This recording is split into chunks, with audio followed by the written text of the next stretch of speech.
Peace and grand rising to the sovereign, original, indigenous, natural, divine heirs. Today is January the 5th, 1442 on the ancient moon calendar, 1443 on the ancient sun calendar, and 2023 on the civil Greco-Roman calendar. All rise and stand and remain standing into perpetuity, and court rise as well. This is a sovereign, living, ancient, Article 3, Moorish American Moroccan Universal Court action. I am sovereign, living Justice Pauline Denise Ritchie. My free chosen sovereign appellation is Light Tajiri Bay. Both are in capitis diminutio nolo, in red ink, in propria persona sui juris, in proprio solo, and in proprio heredes, as are all Moors. All Moors are the original indigenous, sovereign, ancient, Moroccan, Moorish American descendants of the great pharaohs of Kemet and of the ancient Moabites and Canaanites. Our full faith and trust, our allegiance, our credit, and our energy are hereby vested in ourselves, for we are the people who are the original indigenous, natural, divine, sovereign, ancient empire state for Morocco. We are the de jure Moorish National Republic federal government. We are Washington District for Columbia, ancient Washington District for Columbia, the Universal Moorish American Consulate, and the Article 3 Moorish American Consular Court.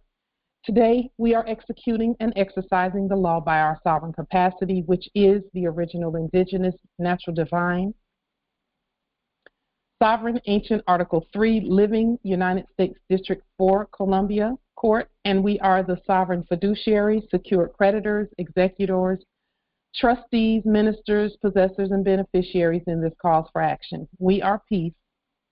We are one nation, one state, one empire, and one God. We hereby accept our sovereign ascension, issue a universal creditor's bill for possession, which is 9/10 of the law, and custody is 1/10 of the law.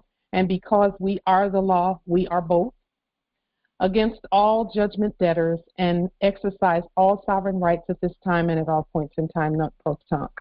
And yes, we do play chess and not checkers, and that is put there not to brag or be, exhibit ego. It is actually a strategy. Chess is when a piece is removed by another piece, then the rightful piece that has earned that place puts that piece gets to stay on that square. And so that is a key to let us know that whenever we remove something on the land, when we kick those frauds out of the way by our paperwork, we then put something sovereign in something living and sovereign in that place and space. So, a lot of times we would say, "Oh, we're playing chess and not checkers." In checkers, you're moving around, but there are a lot of empty spaces for the opponent to put pieces in. Whereas with chess, once you move them out of the way, they have to get off the board. And so we play on the white squares because we are the true white sovereigns, and that's not a skin color, that's a soul color. So, and we never leave a space uncovered on the board. When we move them off, they're off, and we put something in its place. So, with that being said, I want to get right into what we're going to be discussing. Okay.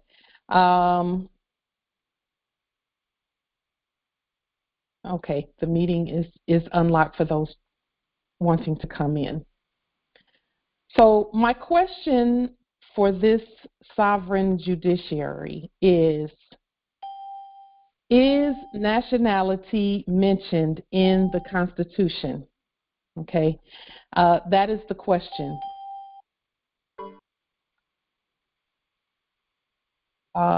Just one moment, and I will unlock the meeting here shortly. It's unlocked. I want to but I want to open the floor, the table, so that we can discuss our topic. Is the Constitution, does it contain anything about nationality? And if so, where? So I want to make a statement.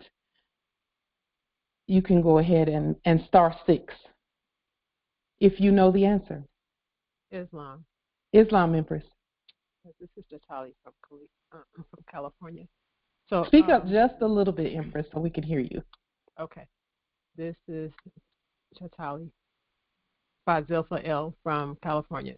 Islam. So I was studying some of Noble Drew Lee's documentation, and I was just about to look this up. So I didn't verify it yet, but according to what I'm reading, he nationalized us as Moorish American nationals according to the 14th Amendment. So, I believe he said it's the 14th Amendment. So it's somewhere in there about nationality. I yield.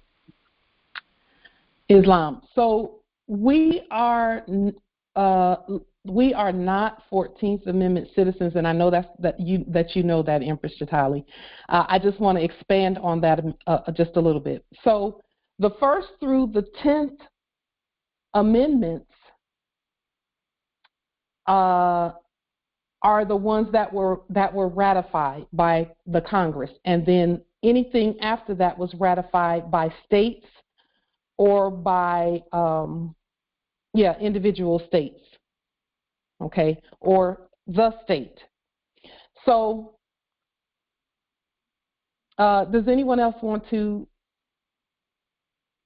state what they know about nationality being? Because this we must know.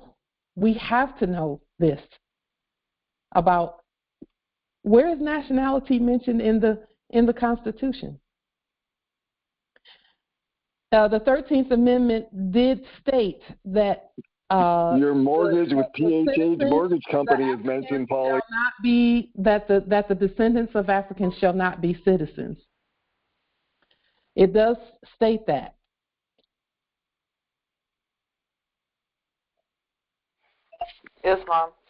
Islam, Empress. I believe it's the people. We are the people that's mentioned in the Constitution. Yes, that is one of the areas as well. That is one of the areas as well. Knowing who we the people is. Tell everybody about your Land Rover that you didn't get. Did Allah Claus bring that Land Rover?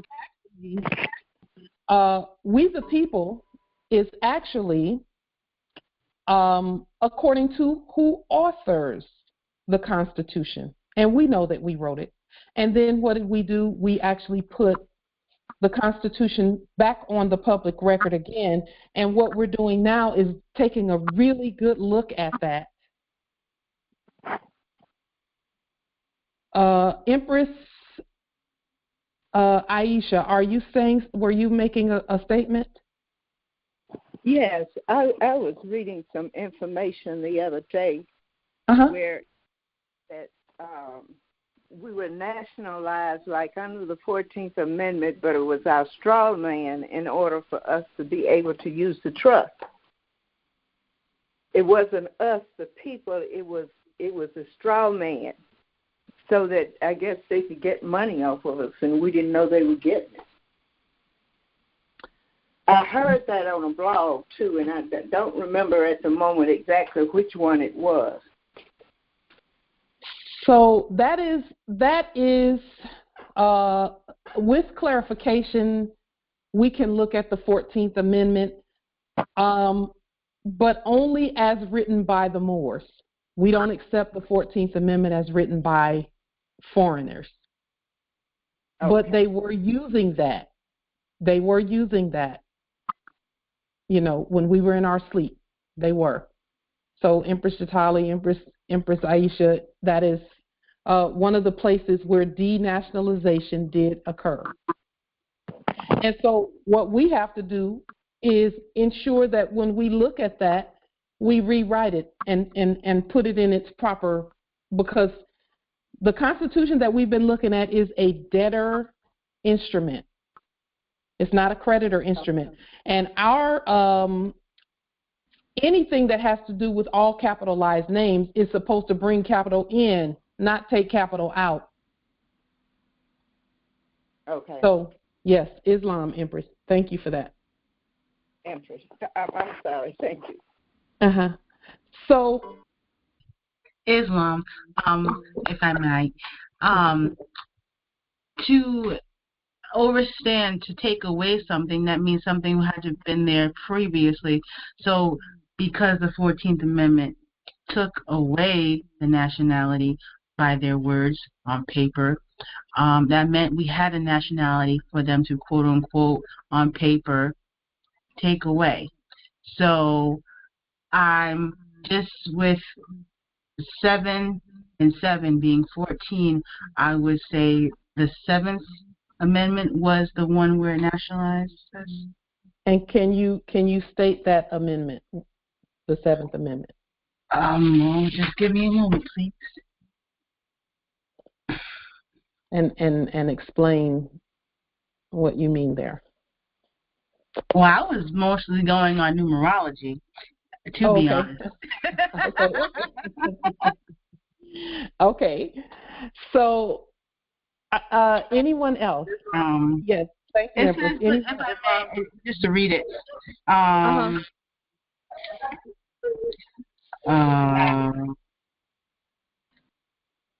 It says the 7th Amendment, in suits in common law where the value in controversy shall exceed $20, the right of trial by jury shall be preserved, and no fact tried by jury shall be otherwise re-examined in any court of the United States than accordance to the rules of common law.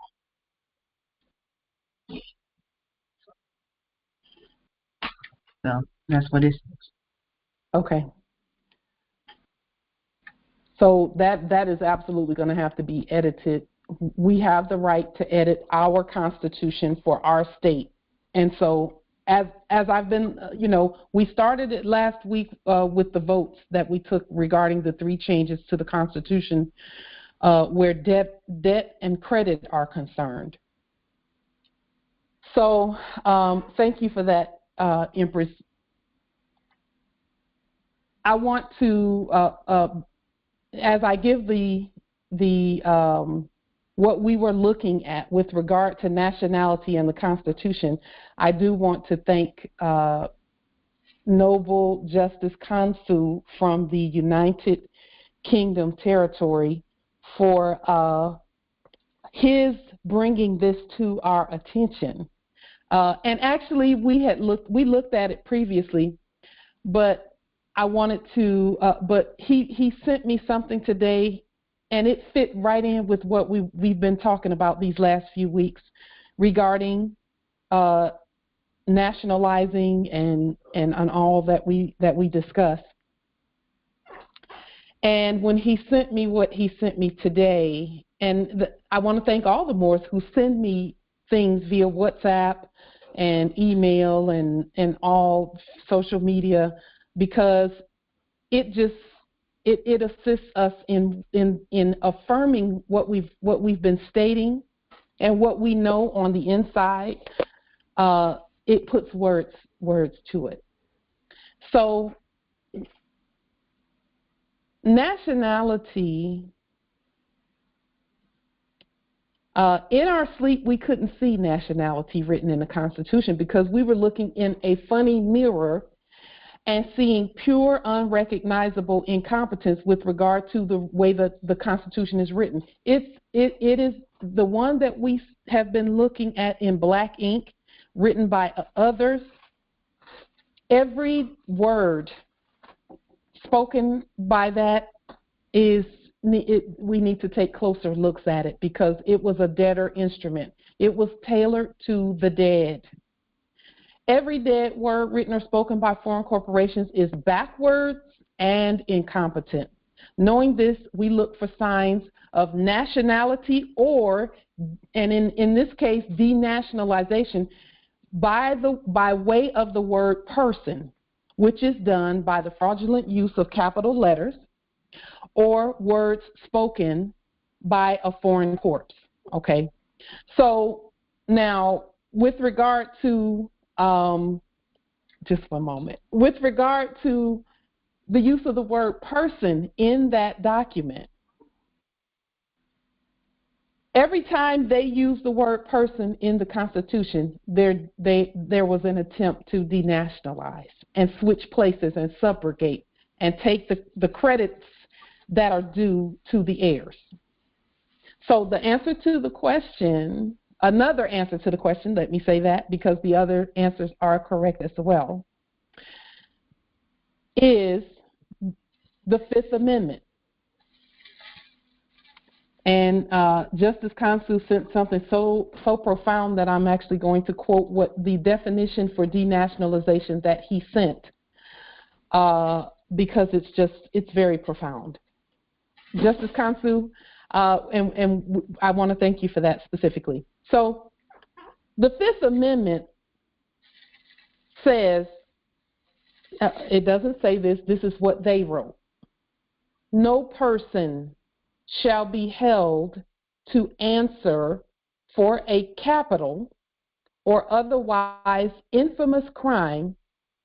And when we look up the word infamous etymologically and we peel that word apart, and we're going to do that here shortly, it means crimes done to those not of the family. Okay, and whatever family that is the family. Whoever wrote that in this format is saying that they're not responsible for, they're not to be held liable for any crimes done to anybody outside of their family, quote unquote, okay, unless on a presentment or indictment of a grand jury.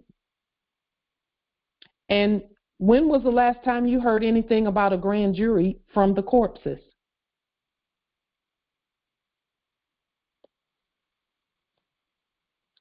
And so it says, except in cases arising in the land or naval, and it doesn't say on the land, it doesn't say at the land, it says in the land, or naval forces, or in the militia when in actual service in time of war or public danger. So we know we're not at war, we're at peace. So we already know that has to be changed. It has to be taken out because war indicates confusion, and confusion indicates that the creditors and the debtors don't know who they are. Everybody forgot their role. And where denationalization comes into play is this other part as well. Nor shall any person be subject for the same offense to be twice put in jeopardy of life or limb, nor shall be compelled in any criminal case to be a witness against himself. Well, a witness against himself is the all caps yourself. No, it's not yourself.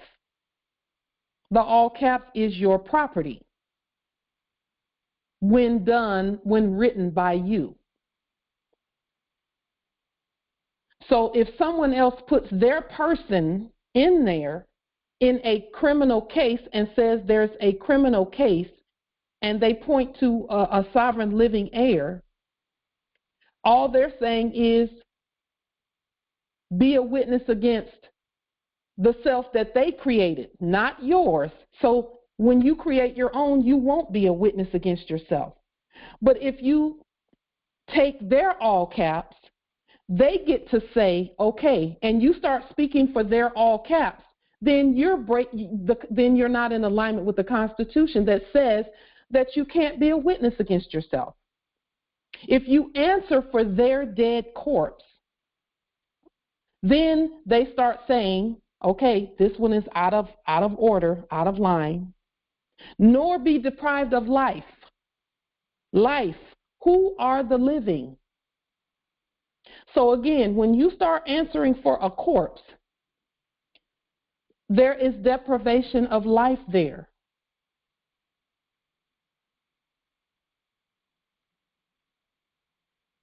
That's where denationalization happens, is if we start answering for corpses instead of creating our own living natural person that we use as a tool, then deprivation of life means death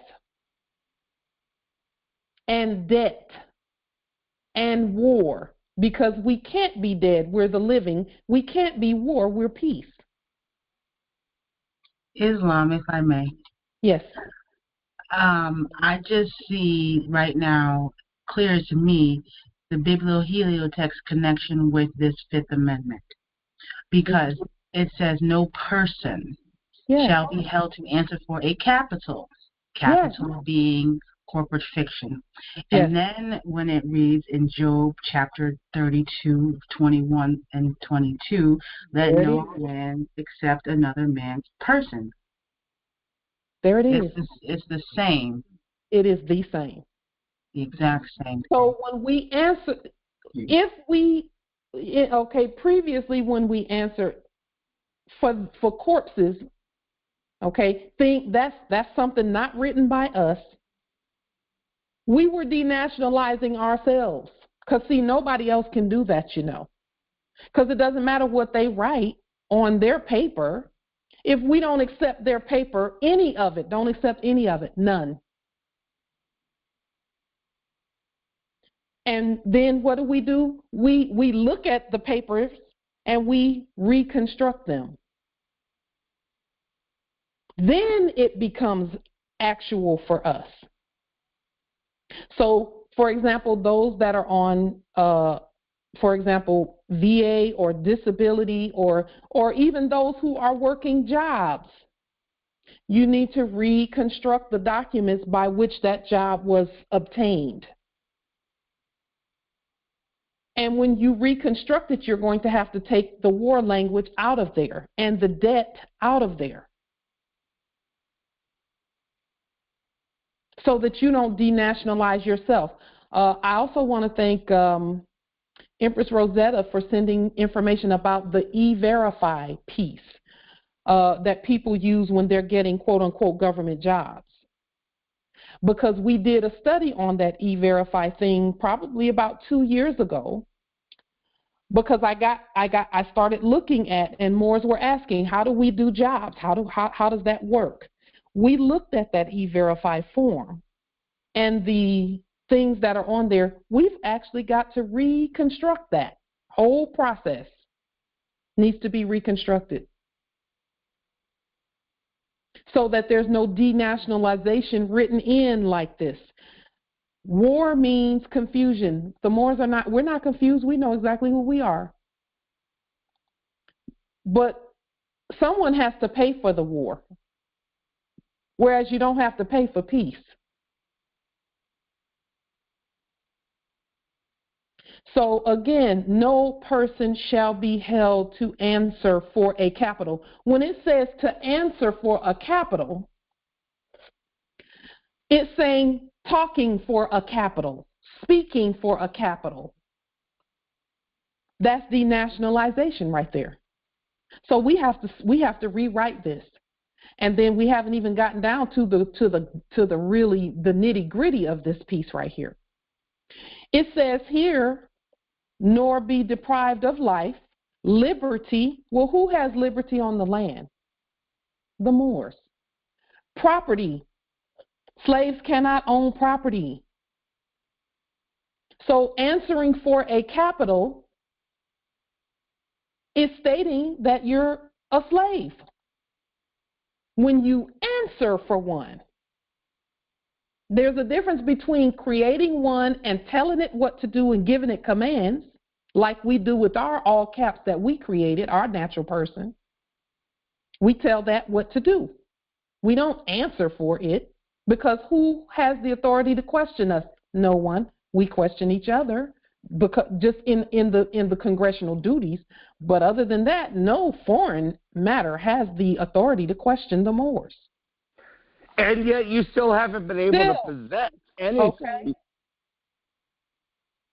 And being that, you know, we possess everything already, we just need to know how to keep that. And we do that by not answering for a capital. Don't answer for it. The language here is specific. And then it says here, without due process of law. That means our courts only. That's where persons are used. That's where we use our person, in our courts. That's how you get bank accounts that aren't confiscated and things that are not confiscated.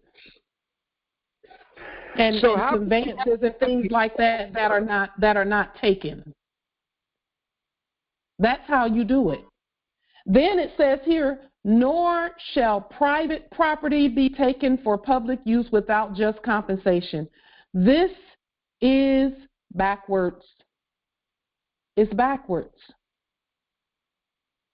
See, the reason they put this backwards is because they know that they are not the public. Corporations are private, aren't they? And we're not even talking about dead corporations. We're talking about corporations that we produce and that we create. But where the dead corpses are concerned, corporations are private. So what they've been doing is saying that they've been acting as if everything is private and that they can send private mercenaries, and you're out on your land doing what you're doing, and a private mercenary will come and say, kick a door in or do things, you know, arresting and carrying on like that. They're saying you're not on public land, that you're on private land. And they're claiming to be the private. That's denationalization. Every Moor who stated that they were a Moor, who were arrested by privateers, dead privateers at that.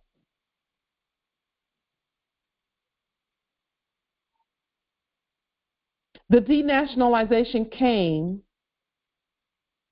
here. Nor shall private property be taken for public use without just compensation. And they don't have a darn thing to compensate anybody with. So what do? They compensate by creating debt.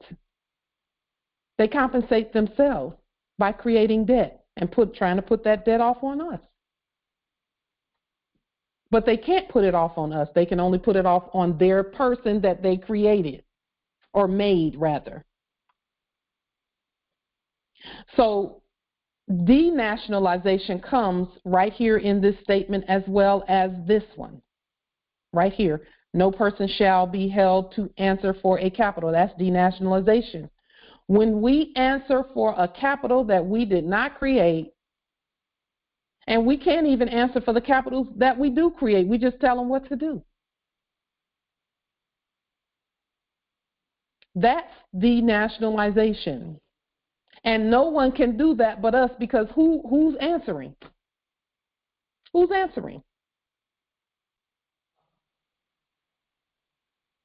Now, the good news about this, Moors, is this, that this year, and we have testaments, I've received several testaments over the last few days from Moors who have just really been demonstrating right to the subjects, directly to the subjects, handing down their commands, and the results were absolutely 100% successful. And so I won't call any appellations, but any Moors who want to share that once we get to you know, a little further in what we're doing, feel free to share the success of your demonstrations, because there are several on this call, in this Congressional Assembly, who've had very successful demonstrations the last few days, actually. So, but it's because they did not answer for a capital. And here's what we've done.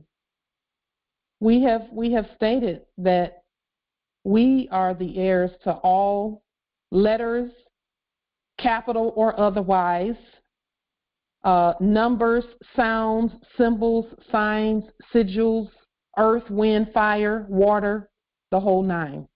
We're the heirs and we are the controllers for all currency and currents. So with that being said, again, this is where nationality must be properly stated. So we have to restate this Fifth Amendment, and instead of it being stated in the negative about no person being held for a capital and that private property be taken for public use, when we make our property public, it is the same. This is how we do it, Morris, because see, some may not feel that, for example, your domicile. You don't want your domicile to be public, you want it to be private, but hear me out when I say this. First, the domicile, you make it a public domicile, but the state controls it. And who's the state? You. And then you can take that a step further, and when you put that in red writing, then you say you, the sovereign, has eminent domain or eminent dominion here. So that way your property never goes out of the hands of the heirs. Now that's actually I want to use the right word, the proper positioning to the antithesis of what they were doing. So it was the opposite of what they were doing. And that's why no titles for them. But we have title to all. So, and then you create your allodial title for your domicile. And on our allodial title, the domicile it belongs to everyone. It belongs to everyone. We have eminent dominion here. So that way, if there's some change of quote unquote ownership, it's going to go either to the state of Moors, the state for Moors, or it's going to go to another heir. Most likely an heir of our choosing, or however. So this is where nationality has to be. See, they're talking denationalization here. We have to rewrite it so that it states that nationality is the order for the day. So no public property shall be taken for private use without just compensation. Okay, that means that the government has to be compensated. And who is the government? The Moors. Has to be compensated when public parks have been taken over by corpses, and then they send mercenaries in there when you all are just relaxing and enjoying yourselves and having a good time, and then the mercenary comes up and says, you can't be here. Well, where's the just compensation in that? Where is the just compensation? Because then they're saying, okay, well, if they're a corpse, they're saying this is a corporation and you have to do what we say in this corporation park. Or on the corporation roads. And that's not what that is. Those are not corporation roads. Those roads belong to the people. It's the public. Public transportation going back and forth all day, every day. So they use the Fifth Amendment, and they call that Fifth Amendment the takings clause, where they just take.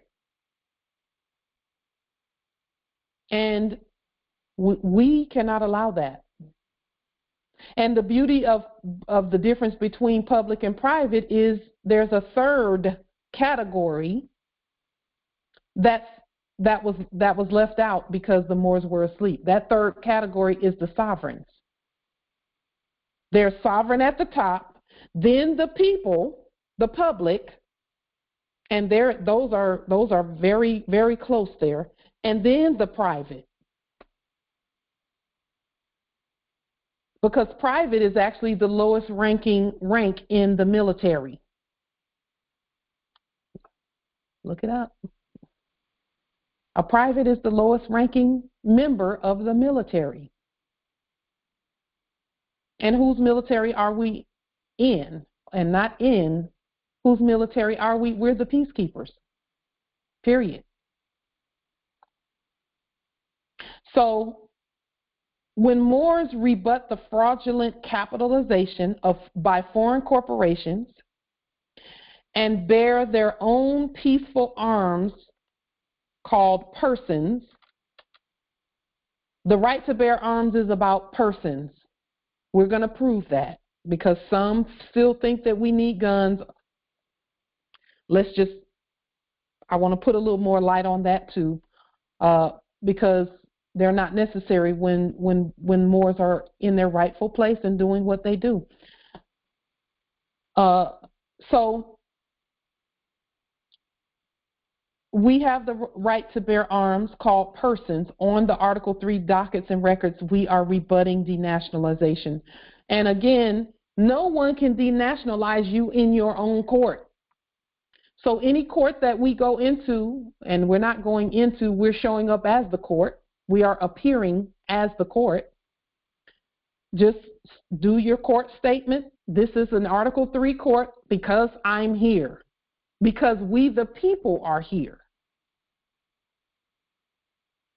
This is not a court is not a private corporation board meeting. It is a public. All courthouses are public. Therefore, commercial mercenaries should not be arresting people in there saying that they're in some corporation. Corporations are private and not public. So we stand on our chess square, first in our own courts, and that's what the white squares are. If you go to any of these buildings that are, for example, quote unquote Buckingham Palace, quote unquote the White House, different places like that, you're always going to see a chessboard, black and white squares. Because they already know it's chess and not checkers. They know that when we move them off like we've done, and we're standing on our white square, we're not even playing the same chess game because they're on the black squares and we're on the white ones. So it looks like we're playing the same game, but we're not. And so we're standing on our chess square. Seeing, if you look at Federal Rule 4 Civil Procedure, which is the ones we write, Title 4, Articles 17 and 18, it talks about persons and making sure that the right person is in the court action. And not a dead person, but a living, natural person is there. It's a tool. It's not you. It's a tool.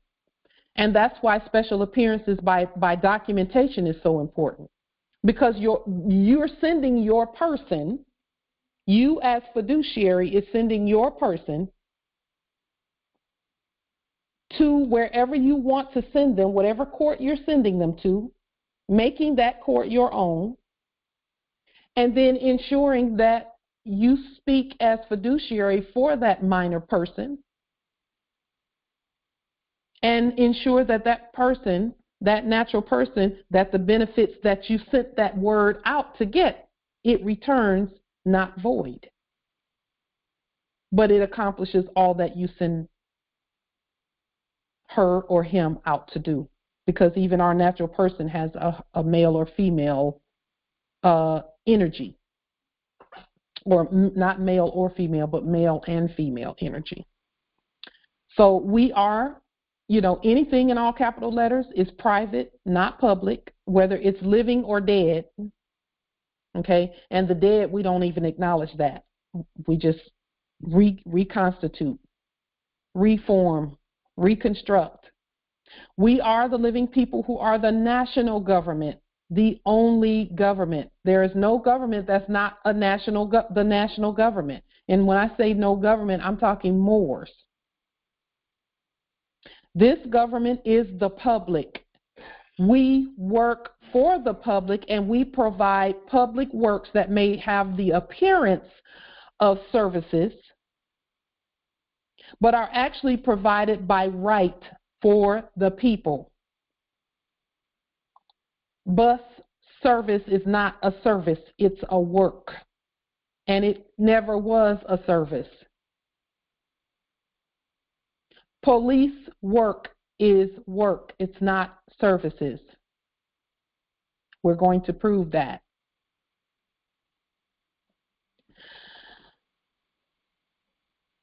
The full faith and credit of the living people is used for public works. Government is not a service, she is a work. And I'm assigning a matriarchal energy to government for obvious reasons. Okay? And our sons do have matriarchal energy as well as patriarchal energy, and so do we. So the full faith and credit from the people is the provider of the works. And whenever, now hear me out, because we've been pointing this out, but we're going to point it out some more today because it actually really, it makes sense. The public treasury, anything taken from the public treasury looks like it will have this banner for amity and commerce where the stars lead the way. We've talked about that. We want to show you even more about that. So whenever you see this banner with the stars to the right,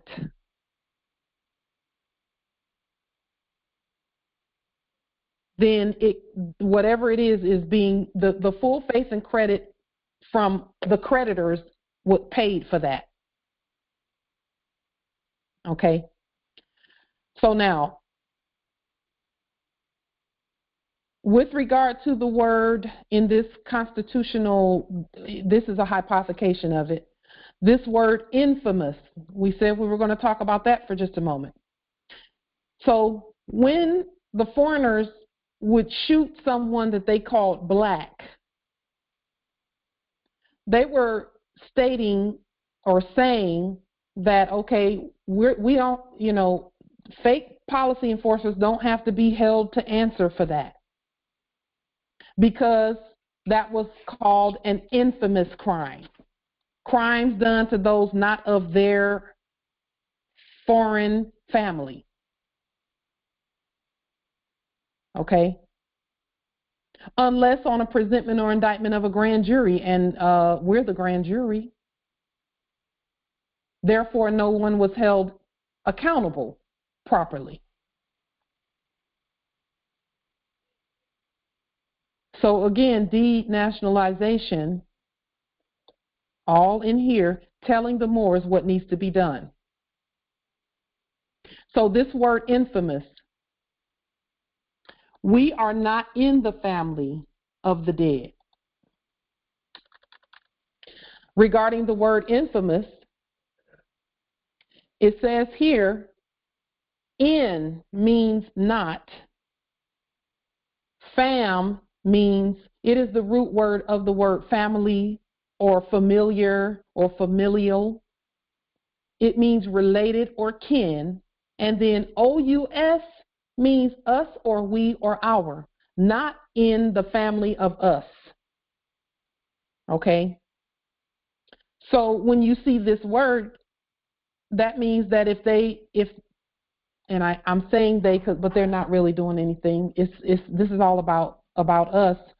But previously, in the previous era, whenever they would shoot someone and call them a quote unquote black person shot by a quote unquote white officer, they were making sure that on the record an infamous crime had taken place and no one would be held accountable because they said blacks are not in their family, quote unquote. That is denationalization, and it is fraud because they are not white. Foreign corporations are not white.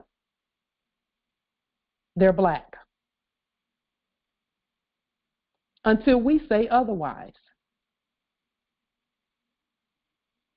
Now, we let the dead bury the dead, so we're not going to say that some dead corpse is whatever. We're not saying that. What we are saying is that anyone on this land should be living and breathing, and if they're not original and indigenous to this land and of ancient primogenitor bloodline and birthright, then they're subjects on the land.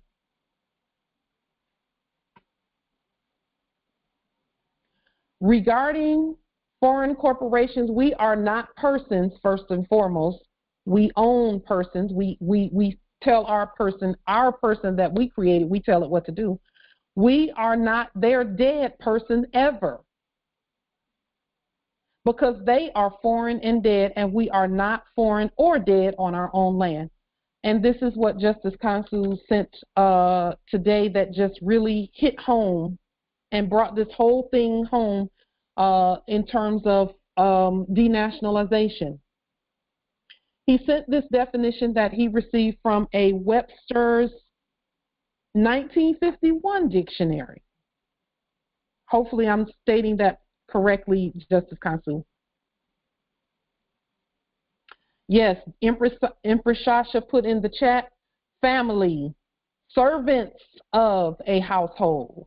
Family, servants, domestics collectively, the servants in a household.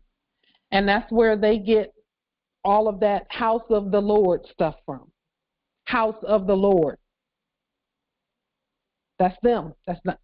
And when I say them, I mean our subjects. We love our subjects.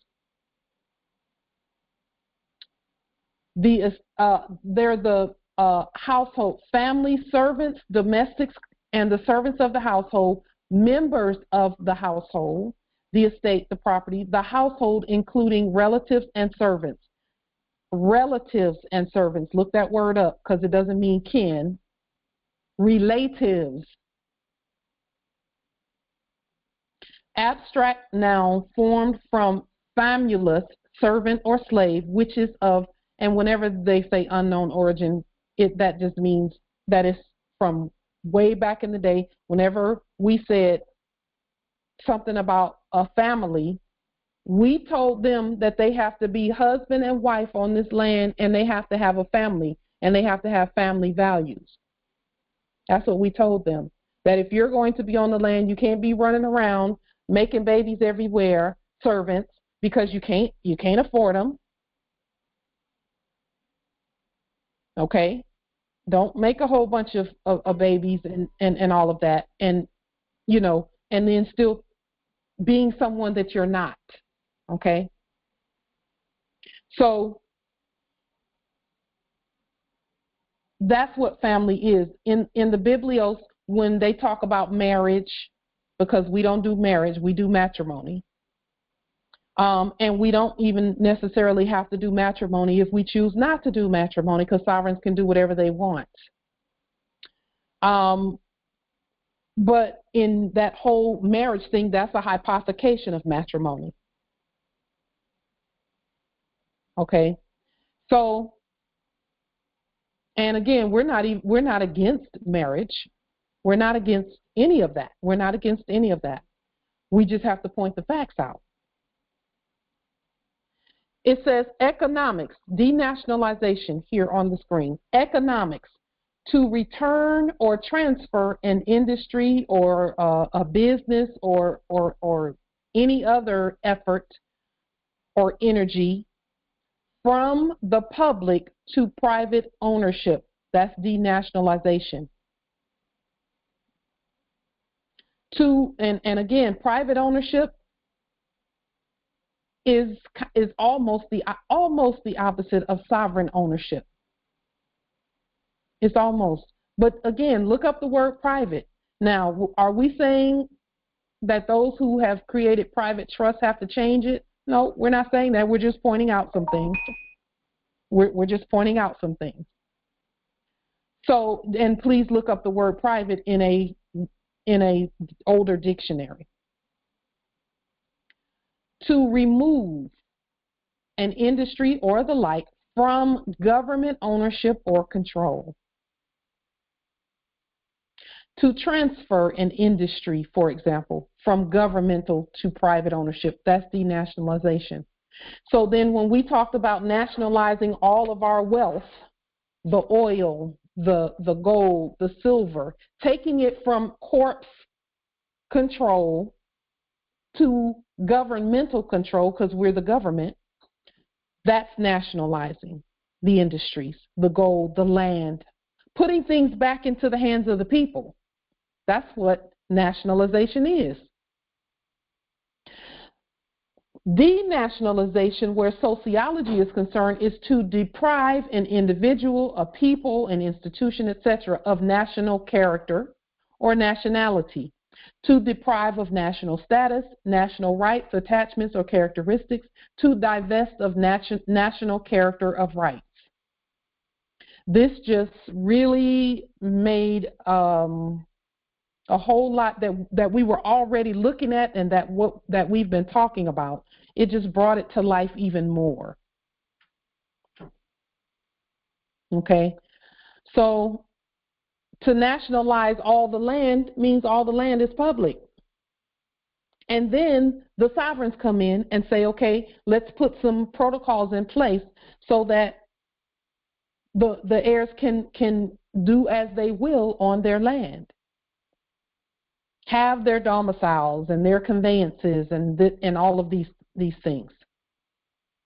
Then you take it, you make the law more specific with regard to the use of that piece of property. So we have to continue to reconstruct the Constitution for proper use, recording, and enforcement. Now, this let me just take you with regard to this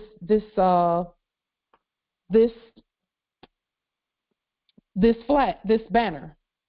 This is the banner for amity and commerce. Now let me show you, because when they say hidden in plain sight, everything has been hidden in plain sight. Everything. If you see military people and they have this banner on, that means that they are constitutionally created. And I have seen photos lately of where they're talking to both. They're talking to each other. And some have the flag on, the banner on one way, and some have the banner on the other way. But they both had yellow fringe around them. So ours doesn't have yellow fringe because we're not at war. So this flag, this banner, when you see it, because see, we want to make sure that we delineate carefully here because of what we're about to show you about that banner. Again, we use the cosmos as a signal, a sign, and so the stars are first before the stripes. So now let me show you something here. We showed some of this last week, but there's another piece to it that we have to know. And when I saw this, I just thought, wow. So, okay, just one moment. Just one moment. I think he's my. The conference is unlocked. The assembly is unlocked. Just one moment.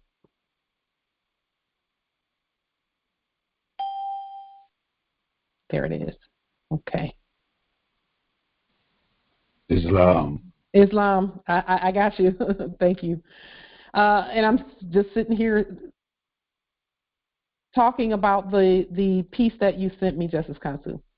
So it's a beautiful piece. It's a beautiful piece with regard to denationalization and how and what that means with regard to national status, national rights, etc. So now, when you see this flag right here, and it has stars first, or this banner rather, it's not a flag, it's a banner. When you see this banner with the stars first, that means that whoever it is, once we speak, but we have to speak now, once we speak, the Constitution that we put on the public record is honored. The creditor status is honored. If it wasn't, I wouldn't be sitting here. Let me just prove that.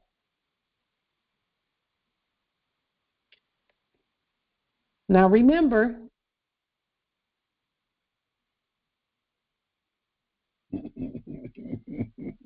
I love it. yes, Islam. And this is at Federal Way, where this is this territory here. Let me pull that up a little closer so you can see what it says. But it's again still, you know, we have to get them speak. We have to speak. Okay. Nationally accredited is not necessarily the right language, so I'm always looking for the right language, and I'm making sure as we look, because we have to keep a straight line. We again, until we say it, until we state it on the public record, state it properly. So nationally accredited, what does that mean? Accredited means not credited. And so not credited until we speak. So yes, this is the proper banner. It is a national banner, but the nationals have to speak and tell them what to do. Love it. We have to be ourselves. We have to cut all corporate contracts, done, get rid of them, and then create our own of everything. Now, Islam, I'm sorry. Did you mention, because I just stepped out the room. I'm reading this correctly. Nationally accredited? Yes, that's what it says here. I'll get a better photo for you sometime soon. It's okay. I can see it. Yeah, they bowing. Yeah. Well, and this is not even the only place that's taken place. But see, the other places, they're trying to say, Morris, please speak. Let me show you. Let me prove that. This is another one from Warrior, Alabama territory, but they put it in. It's not in red, white, and blue. It's in black and white and gray or whatever, you know, here that I could see. But they're saying, in God we trust, and it's not in all capital letters. They're waiting for someone to speak and say and state. And there has to be some Moors at Warrior, Alabama territory that have spoken up. There has to be. Now, let me show you what's been, again, hidden in plain sight, but again, we have to speak. It's only when we speak and we demonstrate that we can even see this. Okay?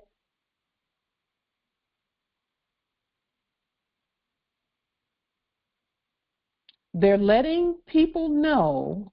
Let me just make this as big as I can make it here on this screen. Now, and please notice the difference in the condition of these two.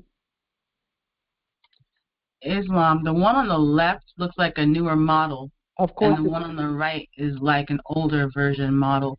And then by the way that they have the presented United States with the flag facing proper versus the way that it was in the foreign. And even their NASA is different. Yes. I'm glad you said that. I'm glad you noticed that, Empress, because this is on the right is a corporate NASA. It's got a corporate NASA. On the left is a public NASA. This is the NASA that's the public one. Comes from the public treasury, paid for this. This is most likely, and I'll have to do some looking on it, but one of them is the National Aeronautics and Space Association. The other is the National Aeronautics and Space Administration.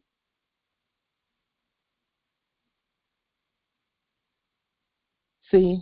Islam, how old is this picture? This one was taken. In fact, let me pull up the link, because I'll have to. The link to this, I believe it was 2012. I want to say. Mm-hmm.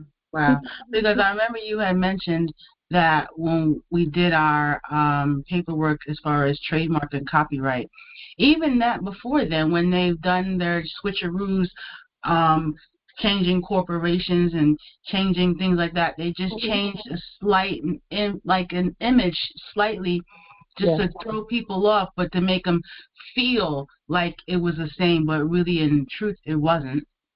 Correct. And now look, spelled the same, but completely different from completely different places, completely different jurisdictions. Oh my goodness. And then they try to make it seem like it's a mirrored image, the way that they did that. And now I get when you state in the funny mirror, because of this image right here, it seems like it's a reflection, but it's not. It's false when you know what you're really looking at. Yes. Yes. And they could have easily parked them side by side, but that's not what's happening. They're showing that it's a funny mirror. And that the one that belongs to the people is actually the real one. It looks good, doesn't it? So yes, it does. It does. It's what it should be. This is no accident. This is not an accident. And of course, we happened upon this image as through our research. The ancestors popped it up on the screen really quickly so that we could see more of what we've been stating. Yeah. And if you don't know any better, if we were asleep, we would think this is, they updated it. Look at it. It looks updated. No, one comes from the right place. It comes from the National Treasury. And they put them nose to nose to signal. This is a Masonic signal right here. Mm. Okay. And it's not, now listen to me carefully, it's not a war signal, because we're not at war. All they're stating is the transition is on its way. Because, see, they knew that this was going to happen. Okay? When they said something about the Mayan calendar ending in 2012 and all of that, they knew that the heirs are about to wake up en masse. Okay? So,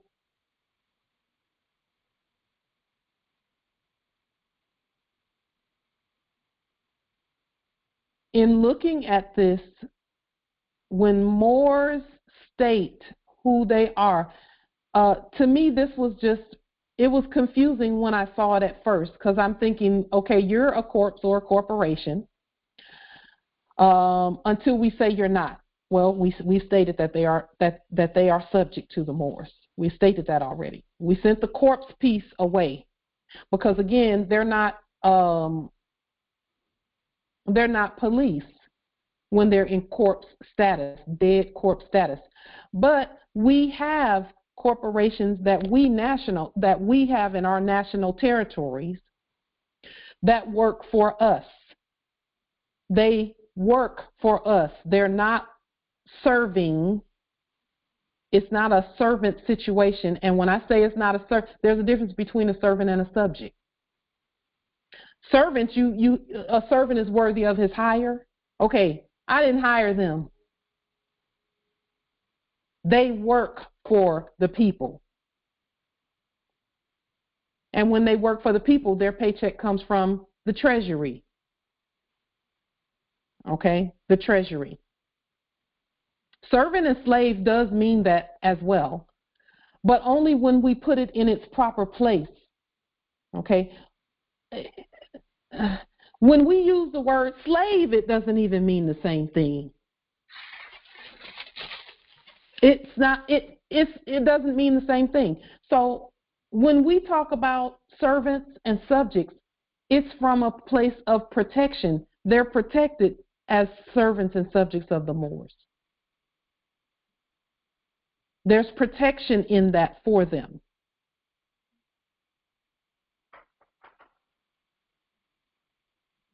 And that's when doing as commanded. And Moors, we stated all along that they will do as commanded when we are competent and peaceful. So I'll say this. This it might even be the same one where I did my demonstration in February of 2021. My POW demonstration, this might even be the same one that was there. And so when we did our court actions 10 days in a row, and there was not any acquiescence whatsoever, they had to say, okay, we get it. She's got to get out of here. And then I showed you on the paperwork where they took City of Federal Way out of all capital letters. They put it in blue and put it in capitis diminutio minima, which means the first letter capitalized and the rest of the letters lowercase. I showed that documentation. If you go back and look at one or two videos after the video that's entitled I Was Detained and Here Is What Happened. I tell you, I saw all types of just miraculous energy things happening at our word when that demonstration was being manifested. All types of just miraculousness. So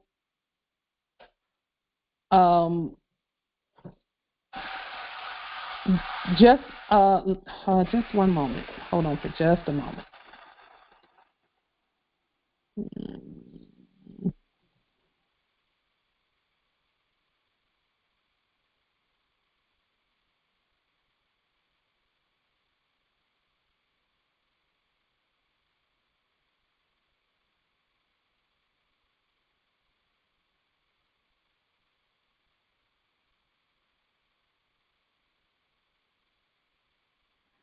Okay, so I just wanted to, to point out some things. Now, be on the lookout because, again, the full faith and credit of the people is tied to this banner displays full faith and credit of the people. Okay? And when you see this banner, wherever you see it, that means that that our Constitution that we have put on the public record is 100% on the record and being obeyed and followed by the subjects. And not a foreign military. Okay. And again, you know, the corpses and corporations could not continue because we stopped the fiat from flowing.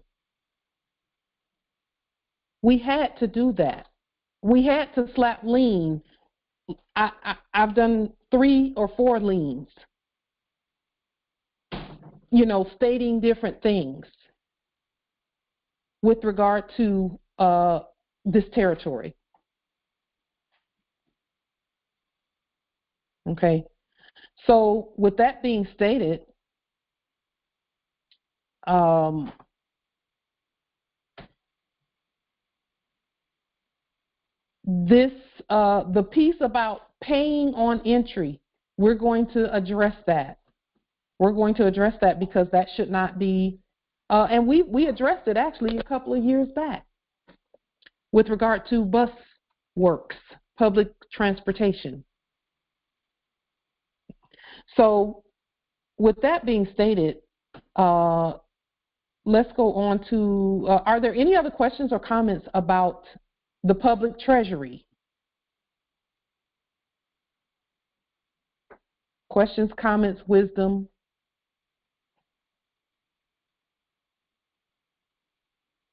Okay. All of the important equipment on our land has the proper banner for amity and commerce. Okay. Islam, Empress.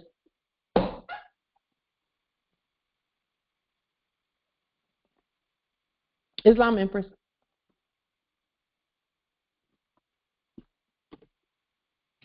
Greetings. Yeah, I just wanted to, you know, say a little bit about that public transportation piece. Mm-hmm.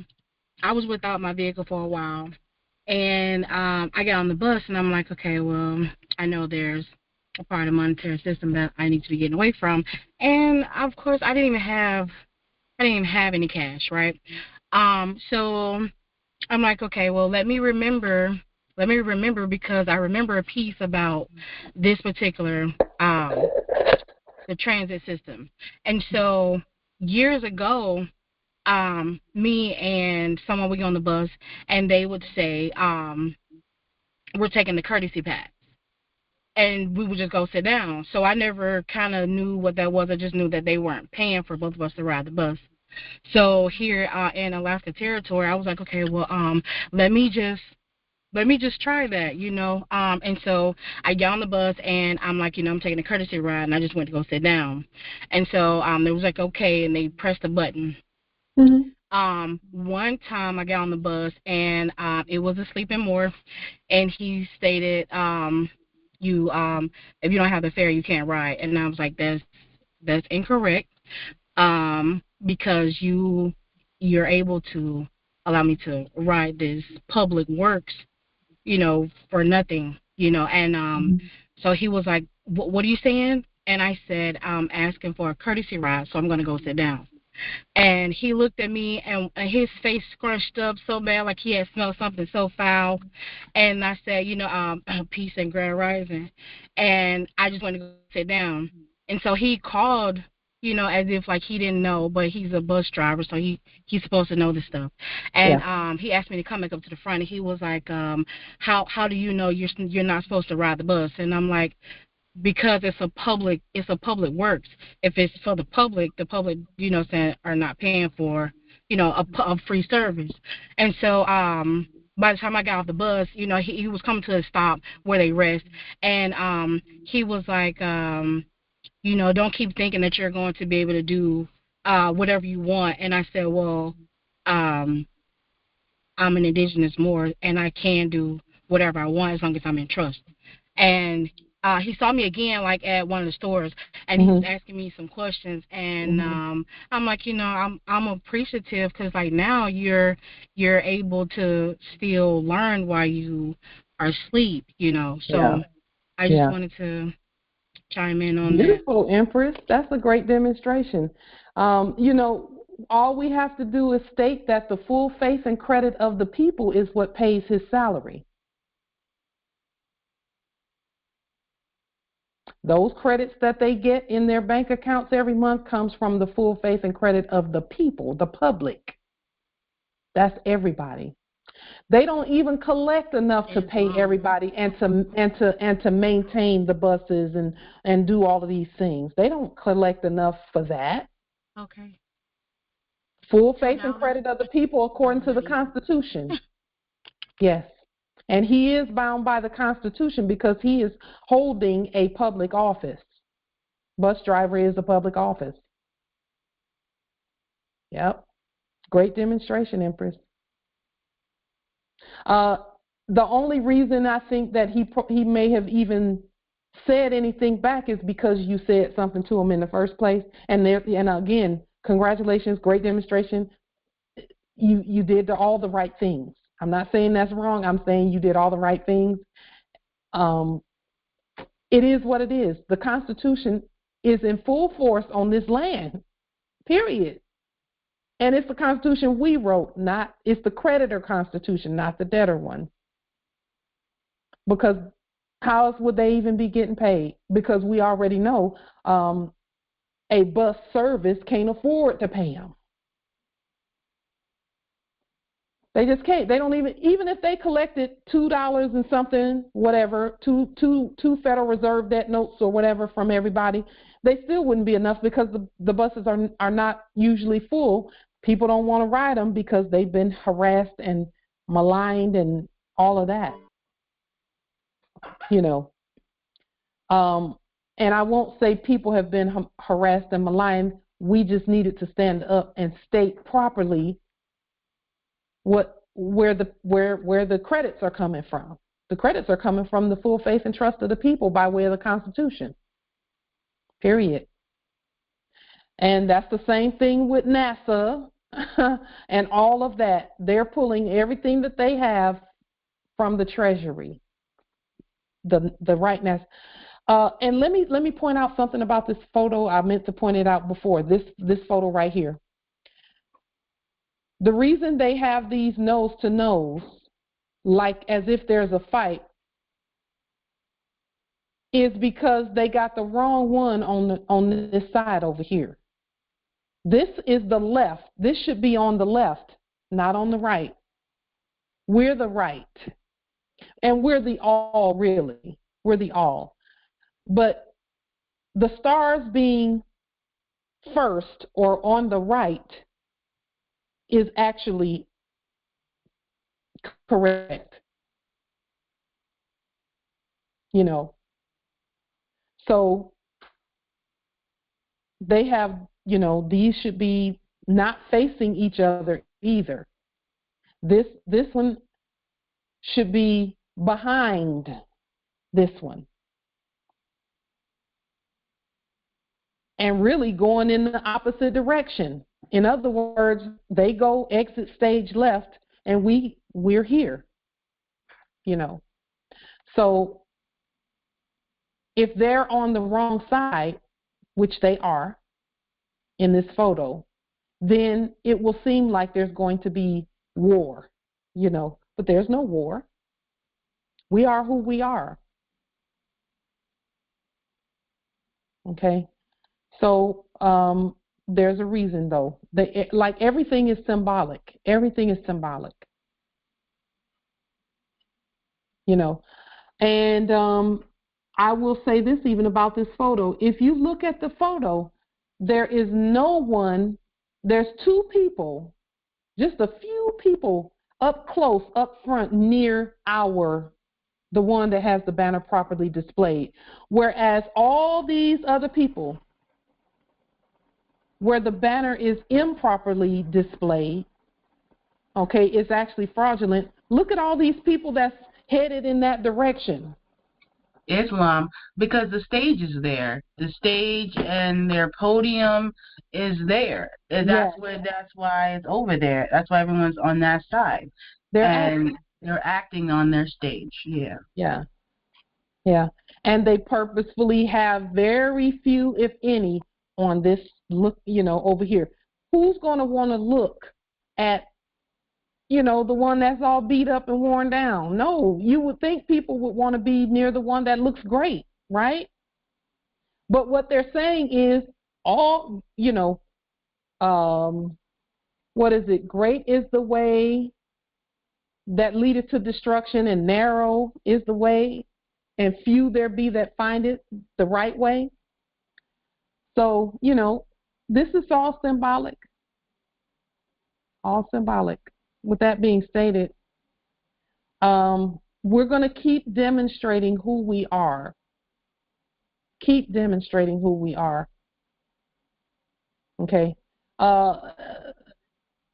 And normally I would talk about this next piece. I normally would say something about it when we first start. But the 40-day fast from all land animals, hopefully that fast is going well for you as it is for us. We're seeing our body just slowly change and upgrade. Even, and this is something that I noticed about my taste buds, and many of you may have noticed this about your taste buds also, is that as I'm staying away from land animals, chickens, cows, pigs, horses, I don't know who eats horses, but chickens, cows, pigs, turkey, and all of that. Any animal that has, that walked on the land, as I stay away from that, my taste buds are becoming so sharpened that it's just, that the food that I do eat just tastes magnificent. It's just succulent and delicious, and the flavors are just amazing. So that's something that you will notice as you continue, this fast, 40 days from all land animals, and then today, tomorrow, and the next day is our full moon fast, because tomorrow is the full moon. And so with that fast on top of our 40-day fast, with this one, again, you fast how you're led to fast. If the ancestors say fast from all negative energy, then just stay away from negative energy for this 3-day period, in addition to staying away from land animals. Okay, we're staying away from all food except for sea salt and water for this 3-day period. Our senses are becoming very, very sharp in terms of the taste. And I wanted to bring that up to Moors, because as that happens, Islam, great testaments in the chat. As this is happening with regard to the foods and our taste buds and things like that, it almost made it very clear to me why the spice trade did so well for the Moors. We do natural spices and things, and we've been definitely putting that into play with the foods that we do eat. It's amazing. It gives the food a completely different taste with staying away from the land animals, and then natural, spices and things. Something that tasted one way before we started this tastes completely different today. I made some collard greens, and I'll just give a quick example. I made some collard greens the other day. And we don't put meat in our collard greens. We just use seasonings, natural seasonings, natural garlic and things like that, as natural as can be. Until we grow it, to me, is not natural, completely natural. But we use the cloves and things like that, and we used a little bit of liquid smoke, and they were just amazing. They tasted so amazing. And it's because our taste buds are being positively affected by the fasting and staying away from the land animals for this 40-day period.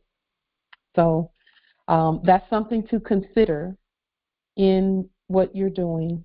And we just wanted to get a testament about that, because the food that's coming, the natural foods that are coming, are going to taste completely different from anything we've tasted since in this dimension. Completely different, because our taste buds are being upgraded. Just like our bodies are being upgraded, our language being upgraded, our thoughts are being upgraded, our hair is being upgraded, our skin is being upgraded, our health in general is being upgraded, because we have chosen to make these changes and to do these things in honor of our ancestral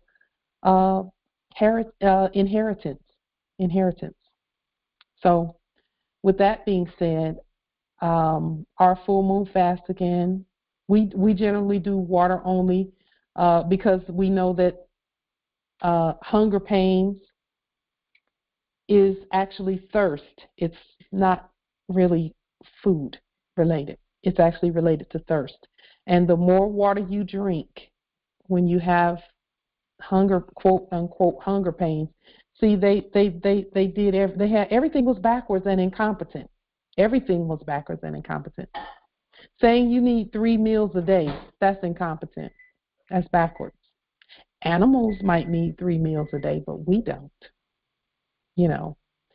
And when we eat the natural foods and things, we stay full a lot longer anyway.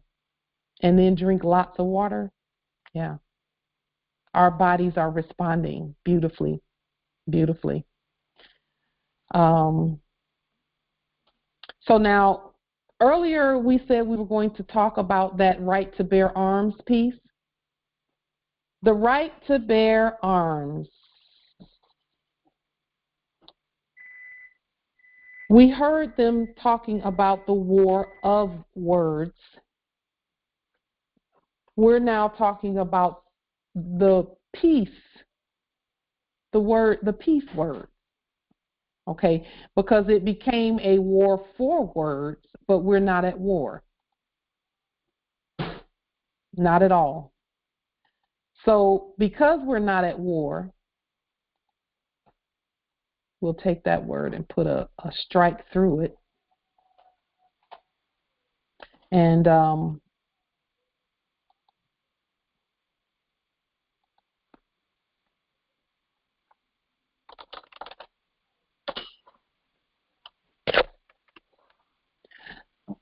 so the right to bear arms. Right now we're talking about what is called, some call it weapons.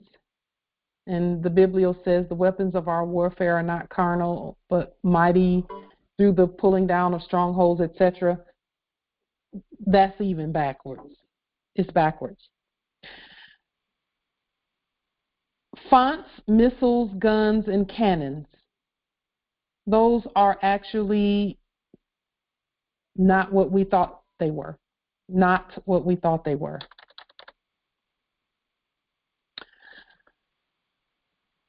So I did, in my research, I came across some things that just really, I almost didn't know what to say about them. So I just went ahead and did the study. A font, as we know, or as we've been told, is when you type something out on the computer and you the lettering that you use is a font.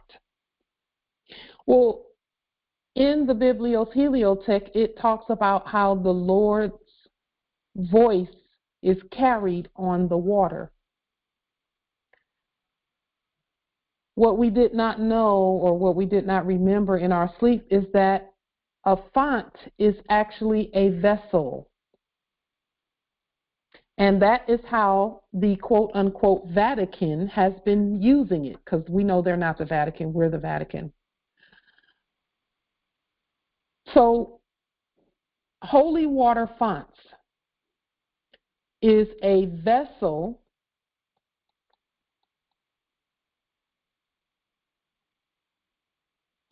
here. Let me put this in the center.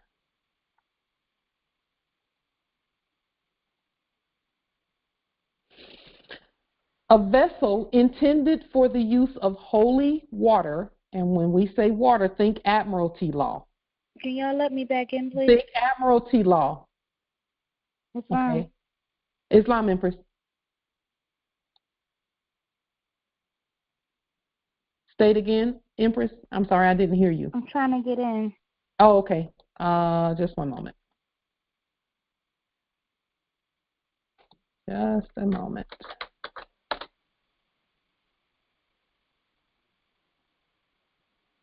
This is the stuff that was hidden, Moors, that is no longer hidden. The ones that were previously doing business as the Vatican were using holy water fonts to produce things such as Unum Sanctum, Dum Diversus, and other papal bulls, and continuing to claim that the heirs were lost at sea. Because as you know, Sesta KV or Seta QV, whichever pronunciation you choose, was a papal bull as well, and then issued by the quote unquote crown. Okay.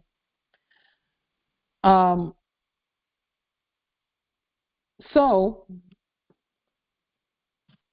they've been using fonts as water vessels.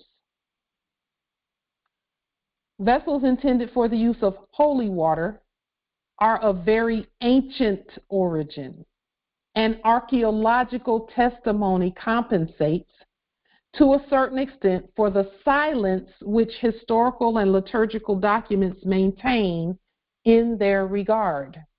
Holy water fonts may be divided into three categories: stationary fonts, placed at the entrance of churches;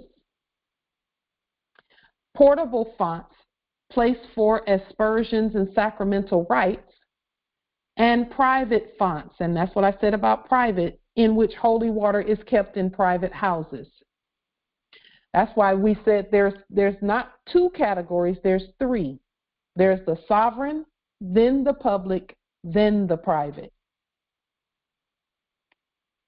And we tend to express our existence at the sovereign level first, in red and all lowercase letters. That's what red and all lowercase letters is about. Islam, Empress. Yeah, that's it's the percentage. Because we got to be at 70%, right? Okay, I'm not sure. Are you speaking to us, Empress? I got to do a little bit better than that. Okay. Just a moment. I think she's having another conversation. And then baptismal, and I found this in a canonical dictionary. Font. A font is a baptismal, the vessel containing the water wherewith the sacrament of baptism is administered. A font is considered to be baptizing. So if you accept the documents of a dead corpse doing business as a church, and we're not talking about all churches here, we're just talking about the dead ones. A baptismal, that's why they had to issue a quote unquote baptismal certificate, to put that claim in there. Their letters, their fonts had to be accepted, because it's a baptismal. So we're thinking a baptismal certificate is one thing when it's really something else, right? So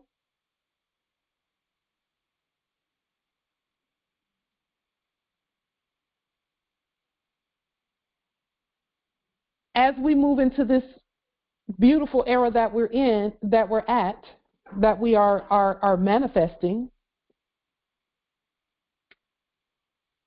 again, we're not mad at churches or Christians or any of that, because they are a part of, the living ones are a part of our estate as well. They are actually going to assist in the movement of our sovereign lawful money. They assist with that. And they can get to the people in the communities. They can help the heirs at the communities partner and do things. That's a real partnership, is not what we see today, because again, they're not there yet. Okay, they're not there yet. They have to be putting the right signs and symbols up.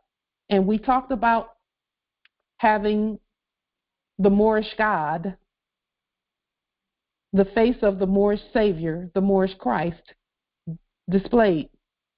If they can display a foreign one, they can display one that is not foreign. And then having the banner properly displayed. Okay? Having the banner properly displayed, since they were displaying them on their stages anyway. But it's a stage. Okay? So now, that's what a font is. A font is actually a tool that was being used, okay, a baptismal. That's why we had to produce our own. And that's what reconstructing of the documents is all about.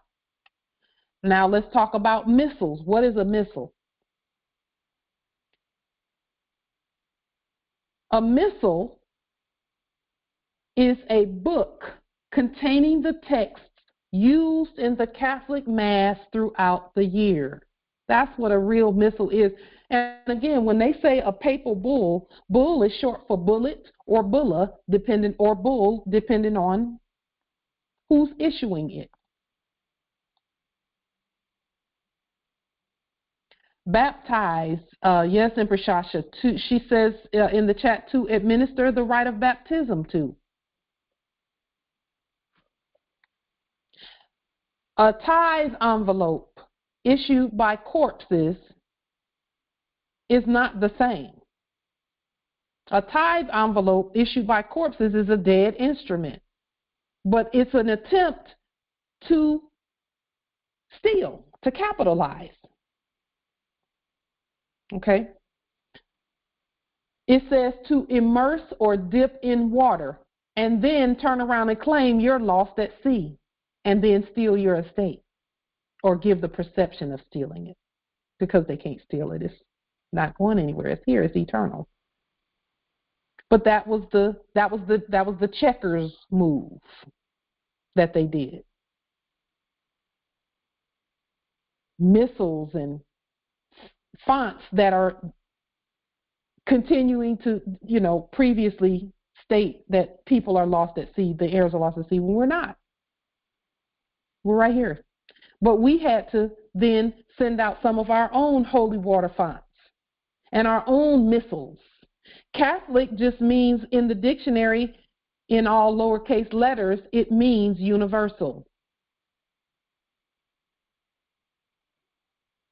The right to bear arms. Just think, the right to bear arms. Pronounced the same, but spelled and means something totally different. A gun. What is a gun? A gun is a weapon incorporating a metal tube from which bullets, shell corporations, or other missiles, and we actually should spell that the right way. This is why ancient English is so important, because the only way to make this mean what it's supposed to mean is to spell differently from the spelling that we were taught. A gun is a weapon incorporating shells. Turning shells into corporations. That's what a gun is. The right to bear arms. And that's why the pen is always going to be mightier and more powerful than any sword. Because guess what? The pen is the sword.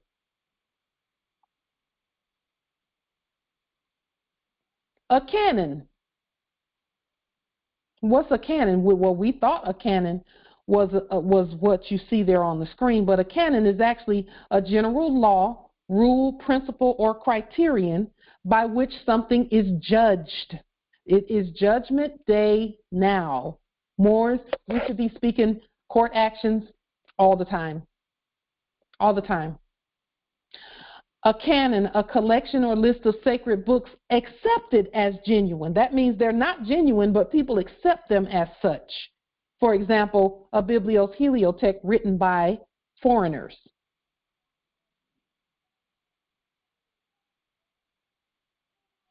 And then here, even with a cannon. What is a cannon? An automatic heavy gun that fires shells from an aircraft or tank. So when we issue cannons and bullets, because we do, because we're the popes, all of us, when we issue bullets, we're not issuing a shell, we're not firing shells, we are peacefully handing the real thing. And it's not a thing, it's a he or she, or both, from an aircraft or tank. And this flag, this banner, is a banner that indicates aircraft and spacecraft when done by the Moors. Aircraft and spacecraft and military actions. This states that we're in a peaceful military, that we are at peace and not at war. Okay? And these ones here are at peace when put in their proper place and status.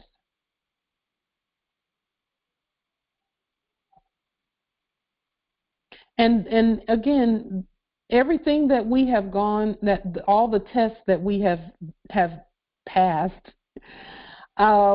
which is all of them, because no matter what the test is, we are all going to pass our test. Why? Because we're going to learn something from it.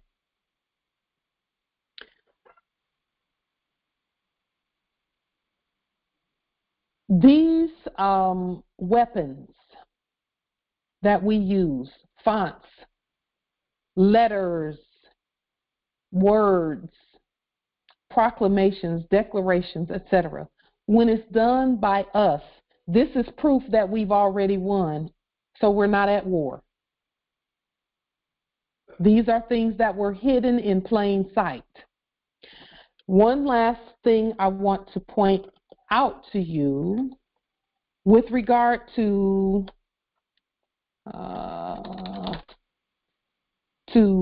signs,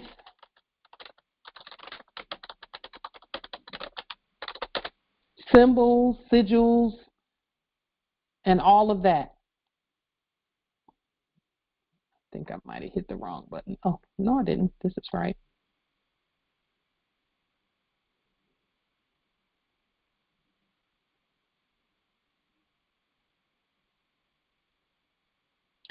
These places that have crosses on the top of them, or what we thought was a cross,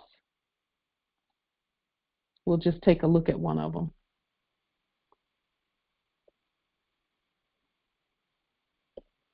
Because I want to point something out to you really quickly with regard to these.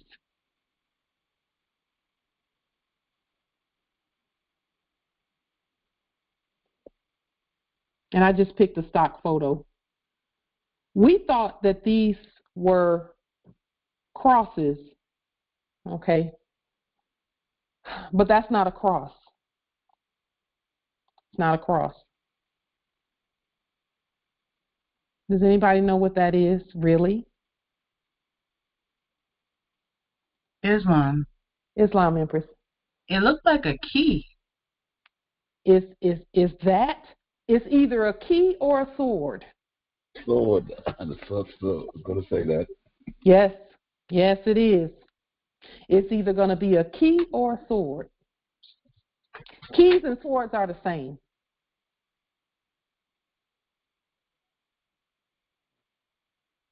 And it's stuck down into graves, right? The keys to death, hell, and the grave. Remember that scripture and that saying in the Biblios Heliotext? Islam, Empress. I was also told that was actually a way to cut off the matriarch because of what the ancient Kemetic sign of the Ankh.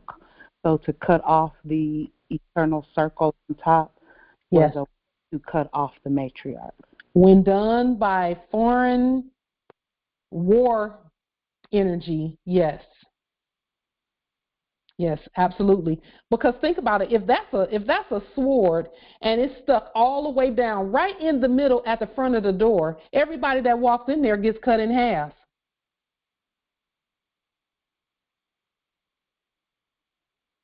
Yeah. Everybody that walks in there gets cut in half. And then the thievery of birthright theft commences. Now, are we saying that everybody that walks into a church is, we're not saying any of that. We're not generalizing anything. We're just pointing out that when it's done by the Moors could create a building with a cross on top of it if they wanted to create a building with a cross on top of it.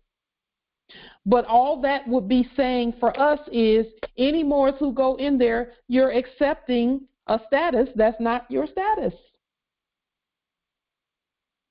You've agreed to take on a status that is a descended status instead of an ascended status with regard to our sovereign status. Either you're God or you worship God. Either you're God or you worship God. And that's just facts. Are we saying that Moors who go to those places shouldn't go? No, we're not. We can't tell sovereigns what to do. But we can point out the facts. We can point out the facts. Yeah. So, Islam. Yes, Islam, Empress. Shasha. Okay. One of the things that I had learned myself or read about the patriarchy and the church and the steeples and the cross, or as you now state, and it's quite visible that it's a sword, was, and the Empress just now who said about removing the mother and the Ankh, but there was the whole piece about putting a penis on top of a penis.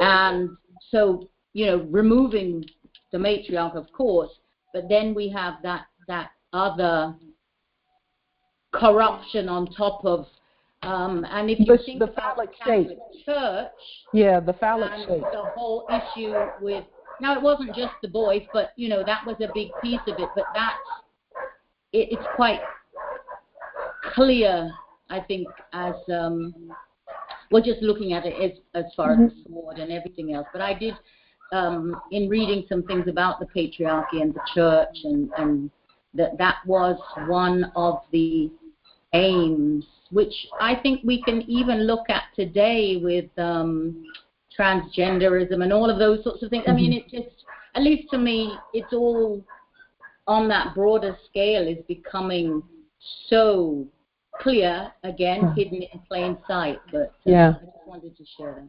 Yes, hidden in plain sight is a great way to put that, Empress. Where it becomes a key, let me point this out because this is, we have to know this.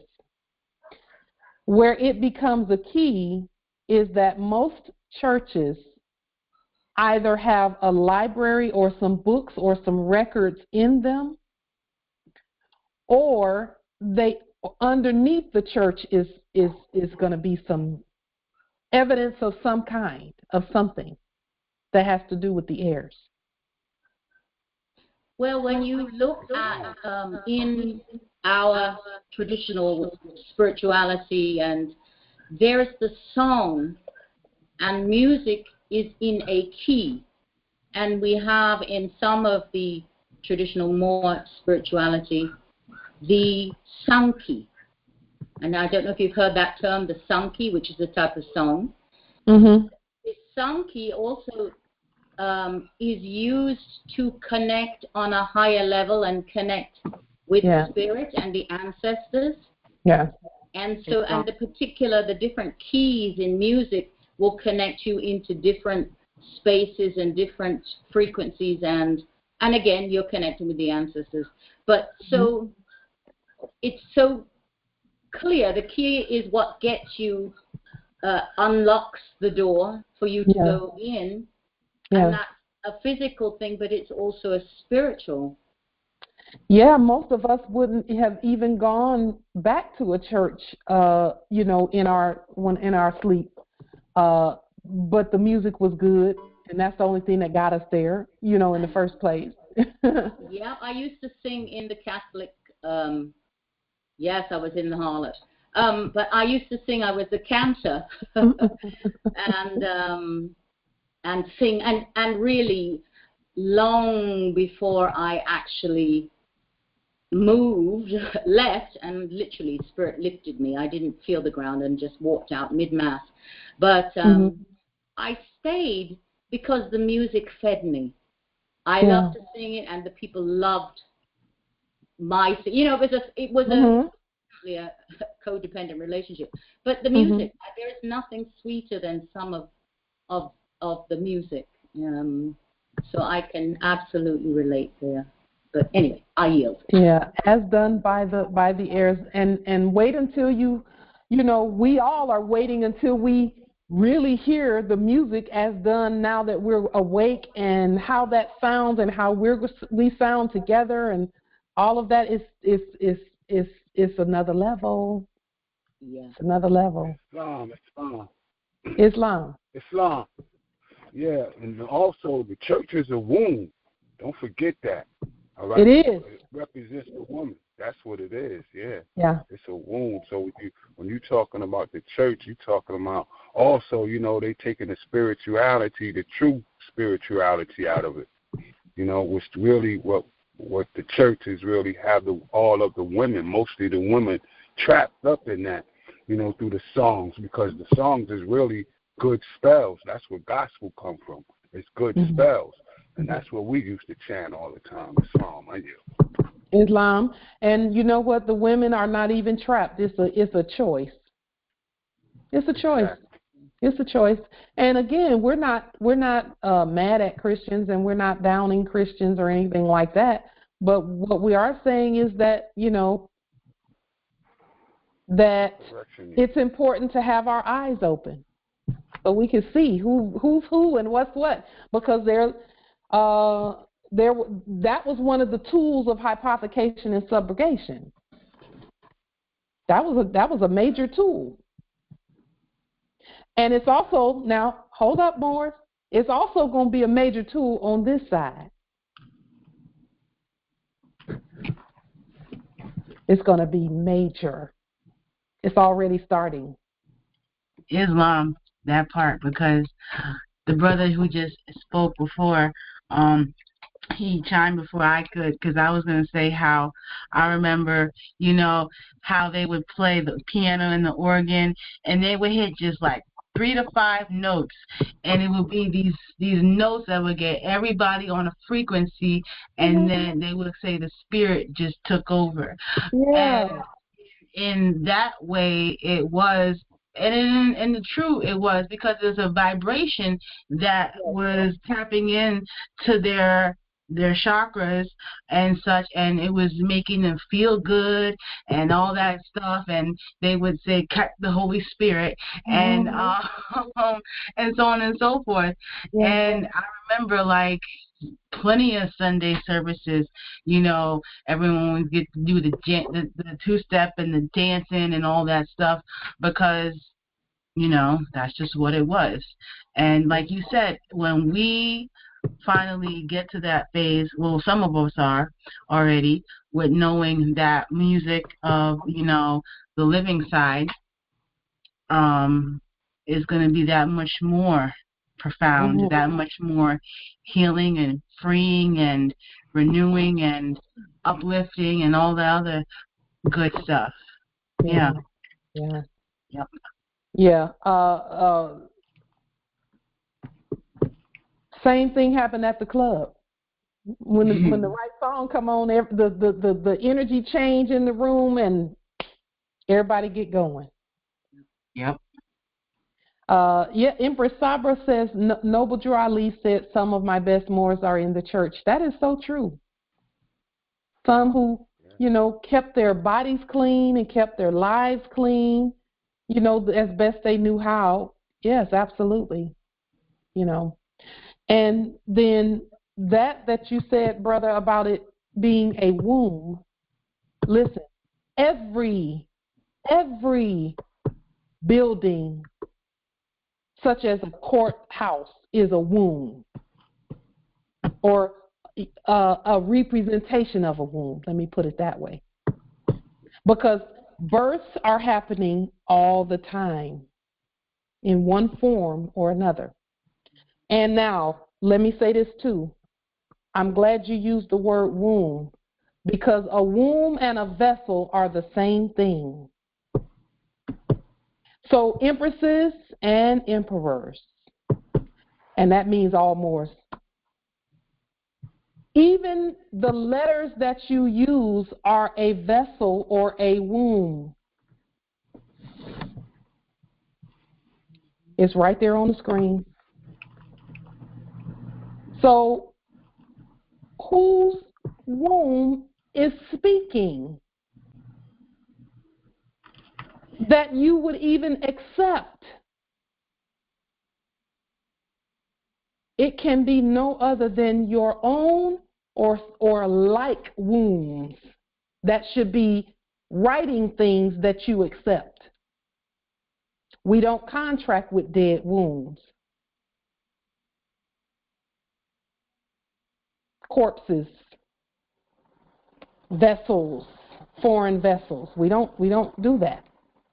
And we don't allow foreign vessels to claim they birthed us in any way, shape, form, or fashion. Just something to think about. And when we say foreign wombs, Islam nobility. Yeah, excuse me, Empress. I just wanted to say that it's just like with the Europe, with the corporation. That's a womb, right? Because we're governed by it. That's right.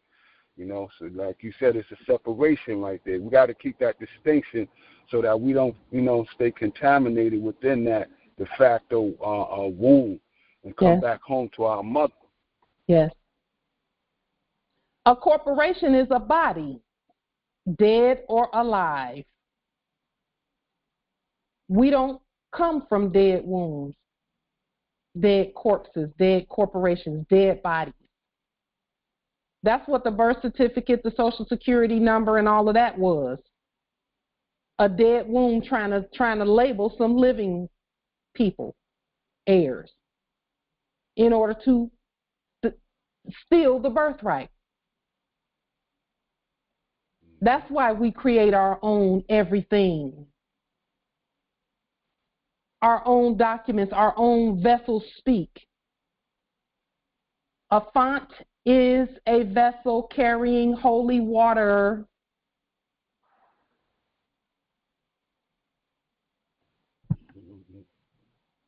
Font is actually, that word font is actually the root word of the word fountain. Out of your belly shall flow rivers of living water. Don't even worry about me. Out of your belly shall flow rivers of living water.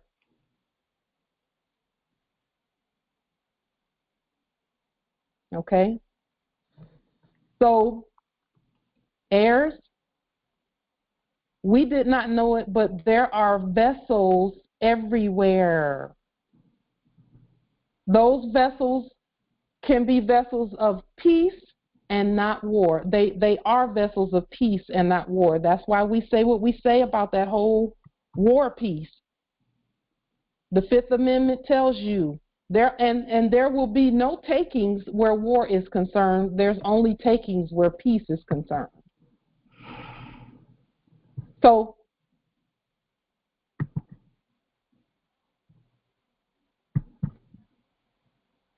we are going to restate this Fifth Amendment in just as a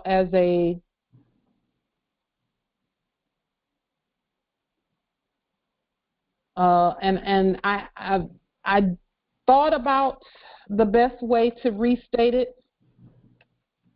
The word crime should not be there because only facts can be tried, right?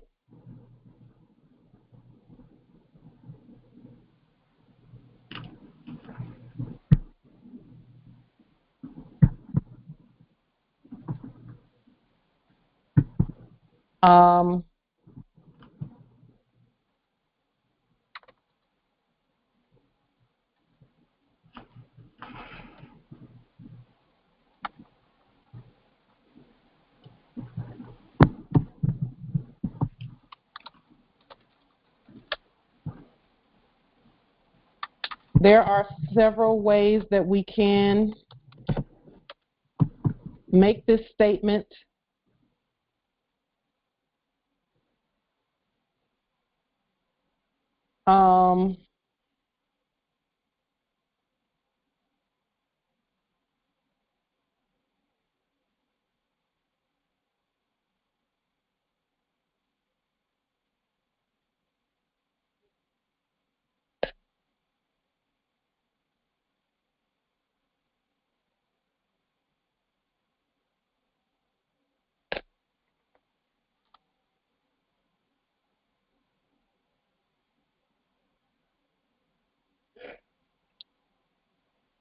And I did go ahead and change this part right here.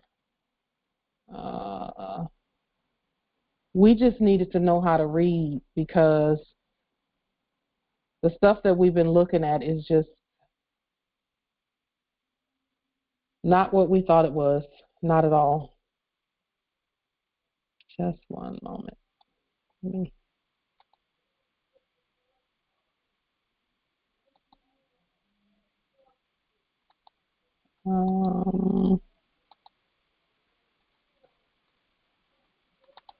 Just a moment.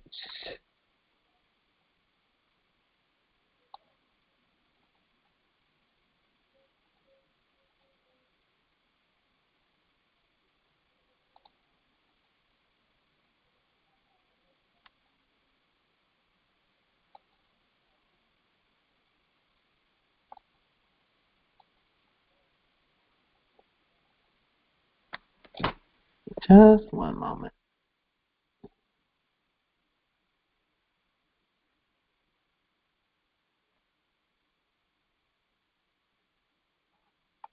Okay.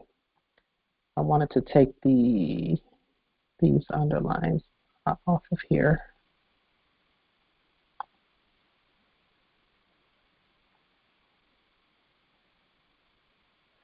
Okay. It's not. Let me take the underlines off. My computer is really slow. There it goes. Okay. And then this part right here.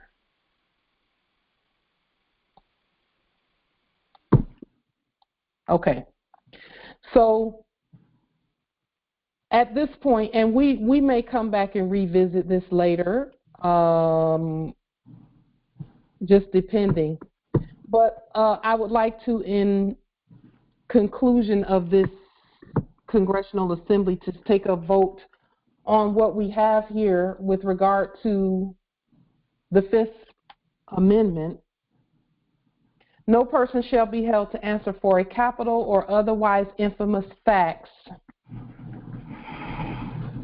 unless on a presentment or indictment by a grand jury except in cases arising on the land or peacekeeping naval forces or in the peacekeeping militia, when in actual works, not service, when in actual works in peacetime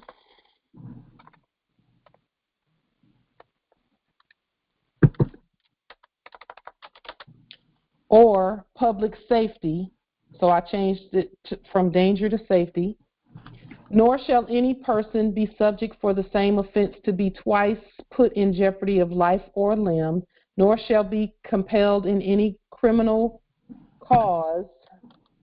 That will indicate the word cause in case is a difference between Article 3 and corporations.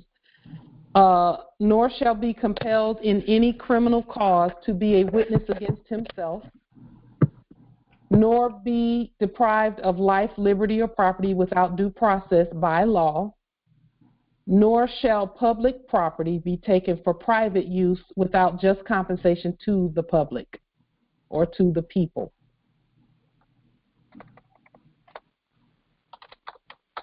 So even if, let's say, a park or whatever was taken for private use because a corporation did something or whatever, they would still have to compensate the people.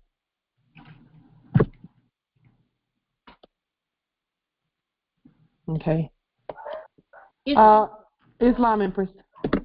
A quick question on what you just stated there. So even if a corporate, when you're saying corporation, you're not talking a dead corp. No, I'm talking about living ones. Yeah. Okay. Because I was just going to say, well, why would they even be allowed to keep it? But now I just have that clarification. Yeah. Thank you for that. I do have to make that clarification each time. So whenever I don't make it, Empress, if you would, please bring it up. Because I don't want to confuse anyone. We have again, our all caps is a corporation. It's a living natural person corporation, and we use that to do whatever. We send it out to go, and we send it. We tell it to come back and bring back benefits in however we choose to do that. So, yeah, thank you for that. Yeah, that living. So immediately it was like, but hello, why would we not just take it back? But then I did, as I asked the question, it came clear that comparison. So yeah, thank you. Islam.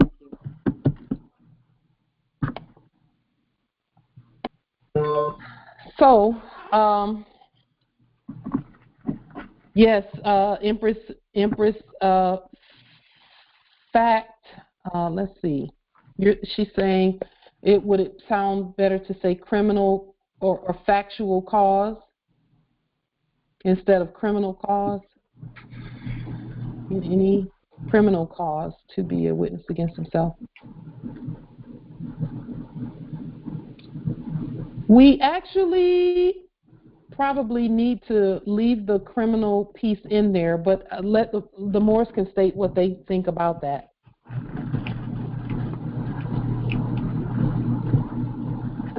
Islam Empress. You know why I asked that? Mm-hmm. It's because in the first part where it said infamous crimes, we changed it to facts. Mm-hmm. And so that's why I said, okay, so if we use the word facts instead of crimes, should we use factual instead of criminal? That's why I asked that. That sound right? I think that's, I affirm that. Morris, what do you think?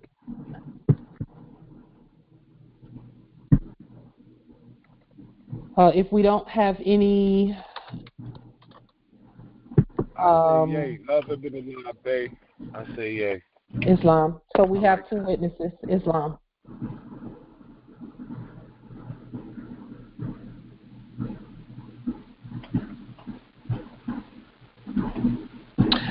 And then this last statement, I want to change it from all of this know this and know that and know this and know that.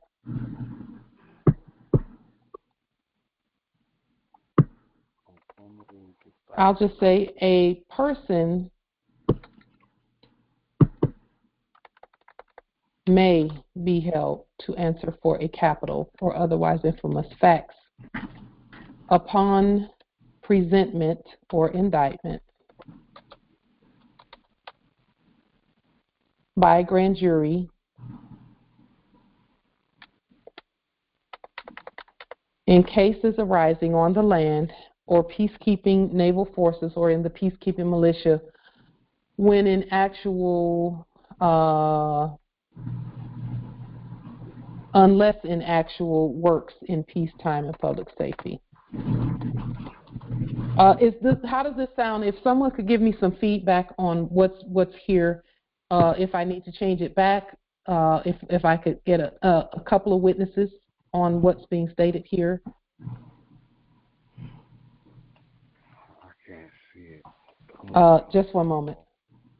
I just wanted to take the negatives out and put in positives. It says the same thing, but the negative is taken out. Negatives being know this and not that, and you can't do this and you can't do that. Those are negative energies, and I wanted to put in what we can do. So Islam, when it first said no person may be held, and then you switched that to a person may be held. Yes, it went from a negative, because when you say no person may be held, that means it can't be. And then when you say a person may be held, then you're saying they can be held for a capital or other. I mean, is that, that's what I'm hearing. With these, yes, with these caveats here. Okay, but then see, they were saying that no person can be held. Okay, that's what they were saying. But they held everybody because it's trick language. Right. Yes. And we want to reverse the curse. Islam, what you just said, and what we as a collective are agreeing to, and the trick language and the trick door, it makes complete sense about how the persons who were seemingly the 1% made the rules to their favor. And so they made this Fifth Amendment to their corporate, favor, saying no person, but in fact they were saying yes. Yeah. No, but really yes.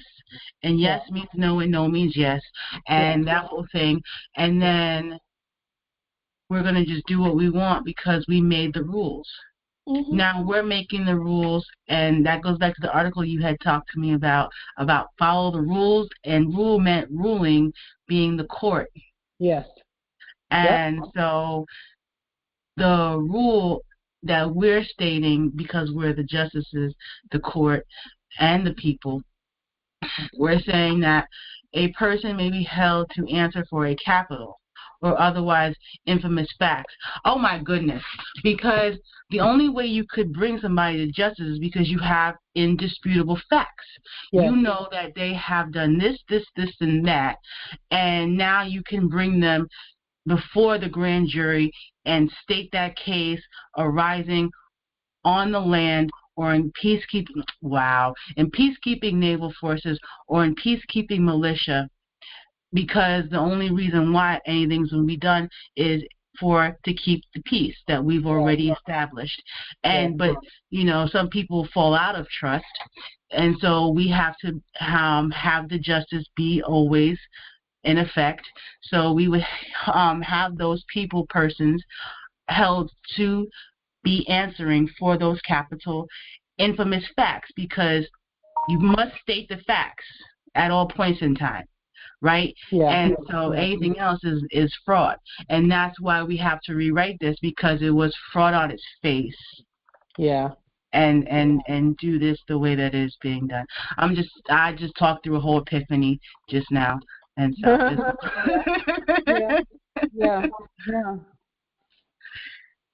Wow. Yeah.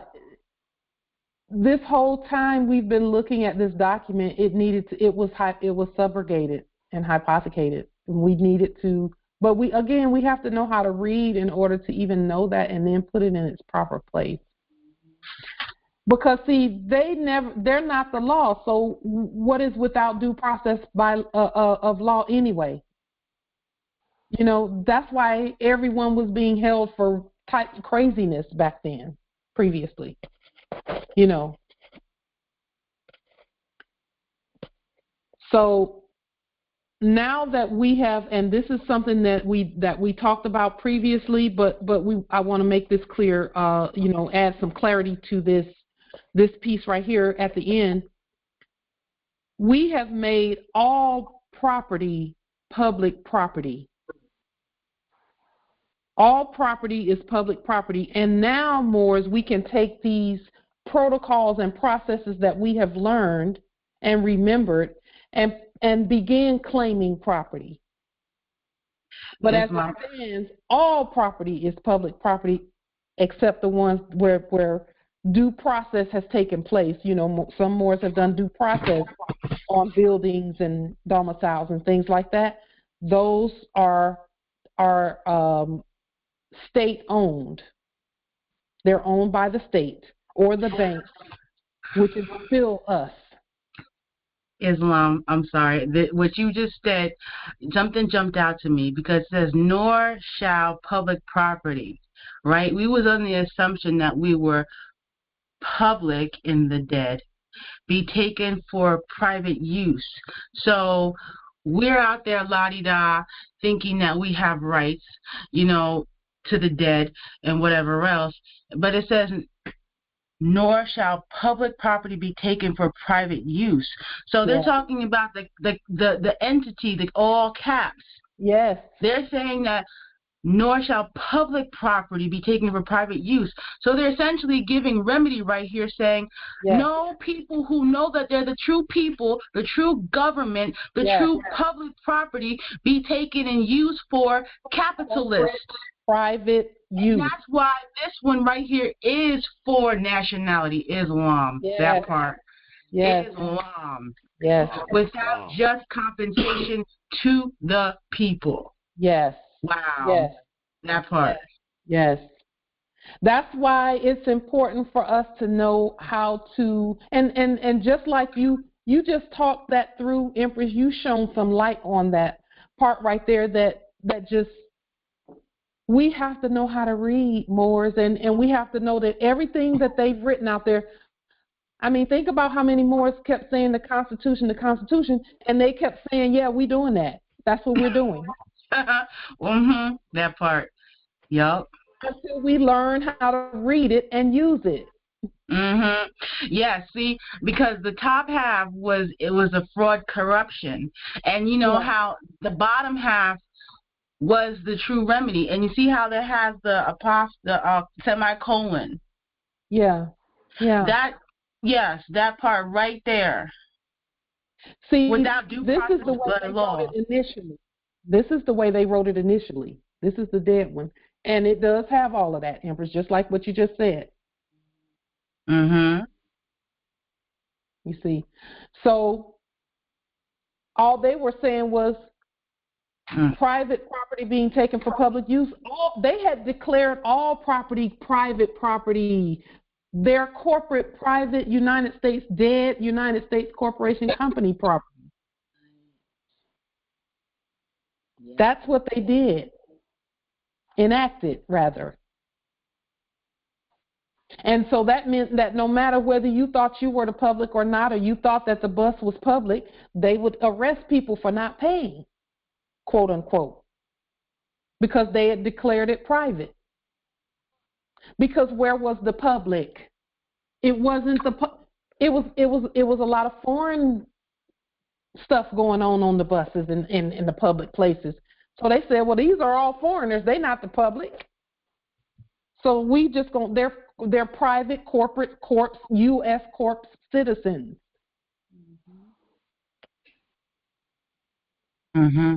Which is something we could have never been. But if we didn't say something, We had to say it and put it on the public record and do it peacefully and competently, like we're doing. And so now this is the new.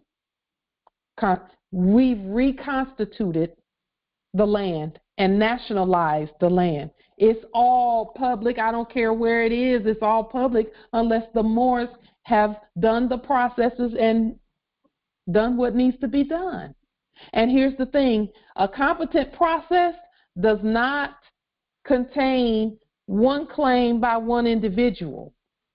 A competent process says this belongs to the people, the state, and then the fiduciaries come in and begin doing the work of tribution to the people. And we're all fiduciaries too, so nobody's excluded from that. All Moors are fiduciaries. So now, Moors, comes the pulling out of the liens that you've done on properties and said, this lien, you know, the collateral statement that we did where we said, hey, for everything that belongs to all the Moors, that's what this lien is for. Islam, again, I'm sorry. But to the point, I see why you brought me to the corporate versus the living, because, and I see how the bait and switch took place, because that part, because when I read this red one, I interpreted it for the remedy, nor shall public property be taken. But from the corporate dead entity, they would, that was just a whole nother lie. Like, that it's part. It's a debtor instrument that they wrote. It's a debt instrument. Yeah, and in their version, there was no remedy. No in remedy. Our version, there is. Let me just make that distinction. Yes. That part. Yep. And that's why we had to rewrite it. They said, you know. Wow. Yep. And the thing is, when you look at the Constitution that they put on, that they wrote out there, or enacted writing, because they can't even write. When we say enough, that's it. But when you look at that one and you can really see, you'll be like, this thing is pure death and debt until we rewrite it. And so that's what we're doing. We're doing this with all the biblios, heliotheque, and everything. We're rewriting everything. Everything. Islam, English. Islam. Okay, so we're solid on reading properly. What would you suggest? So we're writing properly. Yes. Yes. What would you suggest for us to be able to look at or study so we can make sure that we don't make those mistakes? Just write it yourself, and however the Spirit leads you to write it, it's going to be right. Islam. Because you're not accepting their person or their unholy water fonts. Islam. Their vessels, their water stuff, their lost at sea stuff. However you do it, and as you're writing, Empress, the Spirit is going to speak straight through you as if it's almost like a Ouija board. The thing is going to be writing, and you're going to be like, yeah, that's my spirit agrees with all of this. Yeah, I've experienced that, so I get it. Yes. We are our ancestors returned. Yes, Islam. And so our job, the word vizier means judge. It also means scribe. Mm-hmm. So we're spending our time just reforming, reconstituting, reconstructing everything. The ancient sibyls or scribes. Come on. Yeah. Yes. Yeah. Yes. Yeah. Get it? Yes. Yep. And that goes for everything, Moors. When you're talking about job applications, and even if it's a job you had back in the day, and you still got the paperwork, or you want to go pull things down, rewrite, reconstruct, and then do a court action if back pay is due and all of that, so that the sovereign credits and the right credits can go where they need to go for all of the unjust things that have happened. That's our job. Because we've put the Constitution back on the land. It's in place. It never left, really. So there is remedy for everything that we've ever been through. There's remedy for it. We have to author the remedy. Je suis Christ, the author and the finisher for the full faith and credit that you have and hold and are. That's you. Je suis Christ. That means I am Christ. And when you say it, it means you're Christ too. Yep. We have remedy for everything, Morris. It's in the pen. It's in these red pens and these blue pens. And black pens too. If you want to use a black pen, just make sure you put that fiduciary document that says all ink, all colors, all sounds, all letters, all everything is you're the fiduciary for it. It's yours. Islam. So I was reviewing one of the congressional meetings before about the emergency stop for the evictions, and so I'm in Alaska Territory, so I was trying to create a moratorium to place on the record here. Yeah. So as I was going through some of the laws here, they really don't, we know they don't help the people.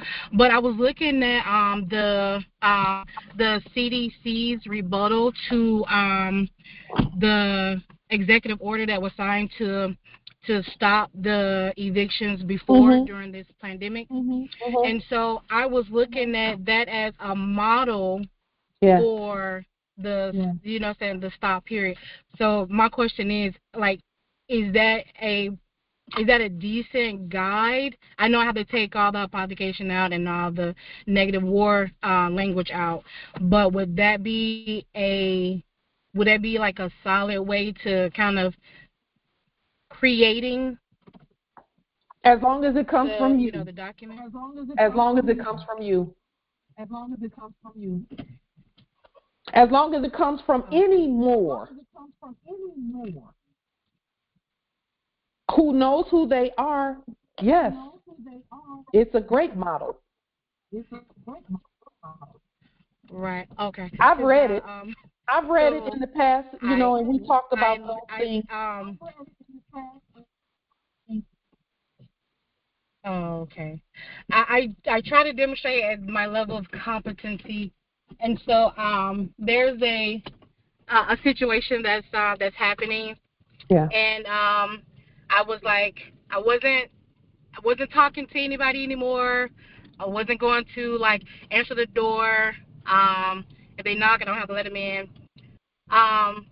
But like they use the fake landlords. Use the key to come in, but I had the chain on the door. And the only reason I opened the door was because my son went to the front and he was like, well, they said it was an emergency. And I'm like, it's not an emergency. Like, they got the place looked at before they bought it. So everything is insulated for the pipes not to burst. Anyway, they made sure that was one thing that they insured so they wouldn't have to do that. And so my son, he was like right there in front of the door, and he was like, oh, well, they said it's an emergency. And I was like, but it's not an emergency. Like, they've been at the other unit forever. But the way the unit is set up, the crawl space is in my unit, and the hot water system is inside of my unit. So I was like, okay, well, they knew where to put the master. So as I go through and I'm recreating the terms for my area, I think that it would just be best for them to build a system to access it from the other unit. But then I said, okay, well, that might be difficult. I know I shouldn't really care, but I do. And so I just said that I was just going to write it in a manner where they would have to send me the information, whatever they want to get checked out in the crawl space, and I have my subject look at it, and they pay my subject for all of that work, so I don't have to deal with them anymore, period. You're talking about like the all cap subject? Right. So the a person I will hire to look at to perform the service. Okay, so Empress, this is the thing that I first of all, yes, and more yes, do the demonstration. You have to. Okay. When people talk about, processes and things, there's an echo coming from somewhere. It might be. Okay. When people talk about doing processes and things, and they'll say, oh, well, this process is too complicated for the Moors. They can't really do this one right here. Don't ever listen to that anyway, because this Empress is not Empress. Empress, how long have you known who you are?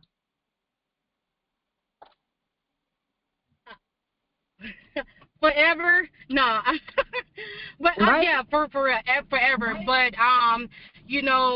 honestly, within like the last 11 months, as far as not a 14th Amendment citizen, but just hardcore that I'm an indigenous Moor.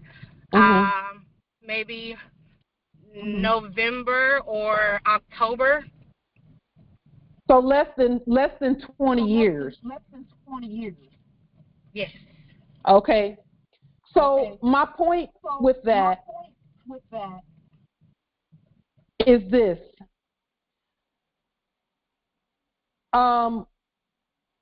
People say, oh no, that these things are too complicated for us. Listen, the tests don't really wait 20 years.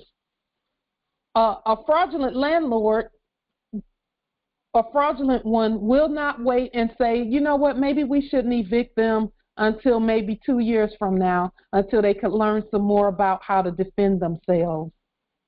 They don't wait. Fake policy enforcers were not waiting on the side of the road saying, oh, we heard that you was a Moor, and we'll just wait until after you learn some more before we do what we're going to do. They don't wait.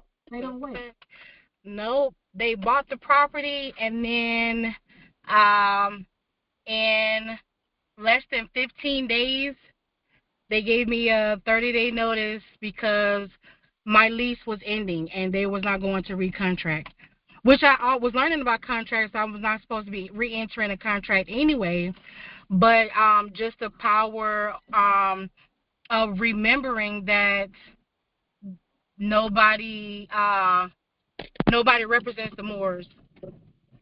So I had been looking into that, and I had just been kind of, fear is real. Fear is very real. Yeah. But it's fake. But it's very real. It's an emotion that takes on. And so, in trying to calm my children down and get them prepared for the demonstration as well, I get those hard knots in my stomach, and I'm like, I tell other people, turn fear into fuel.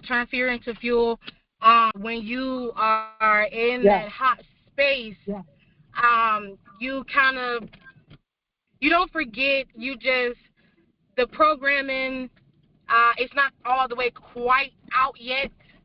And so, I've been working on that, and I've been appreciative to my children to continue with this meatless fast, because it would definitely take a lot of the unbalanced hormones out. Yeah. And my heiress, she's struggling because she's a carnivore, but I was just telling her that you'll become way more solid if you just carry on.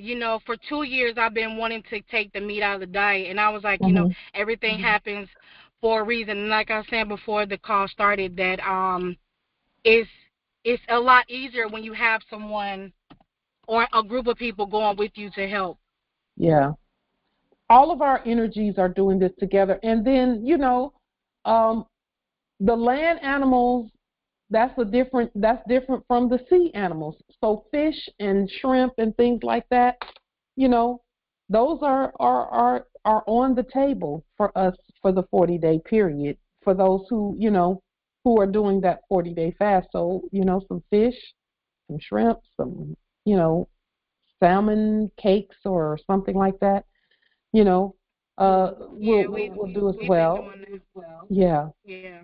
So, but Empress, you have to demonstrate at the level of your understanding and for whatever. And listen, our ancestors know what you can take and what you cannot take. So they're not going to put anything there that you cannot demonstrate. You'll be able to demonstrate it. Thank you for saying it in human form. Yes.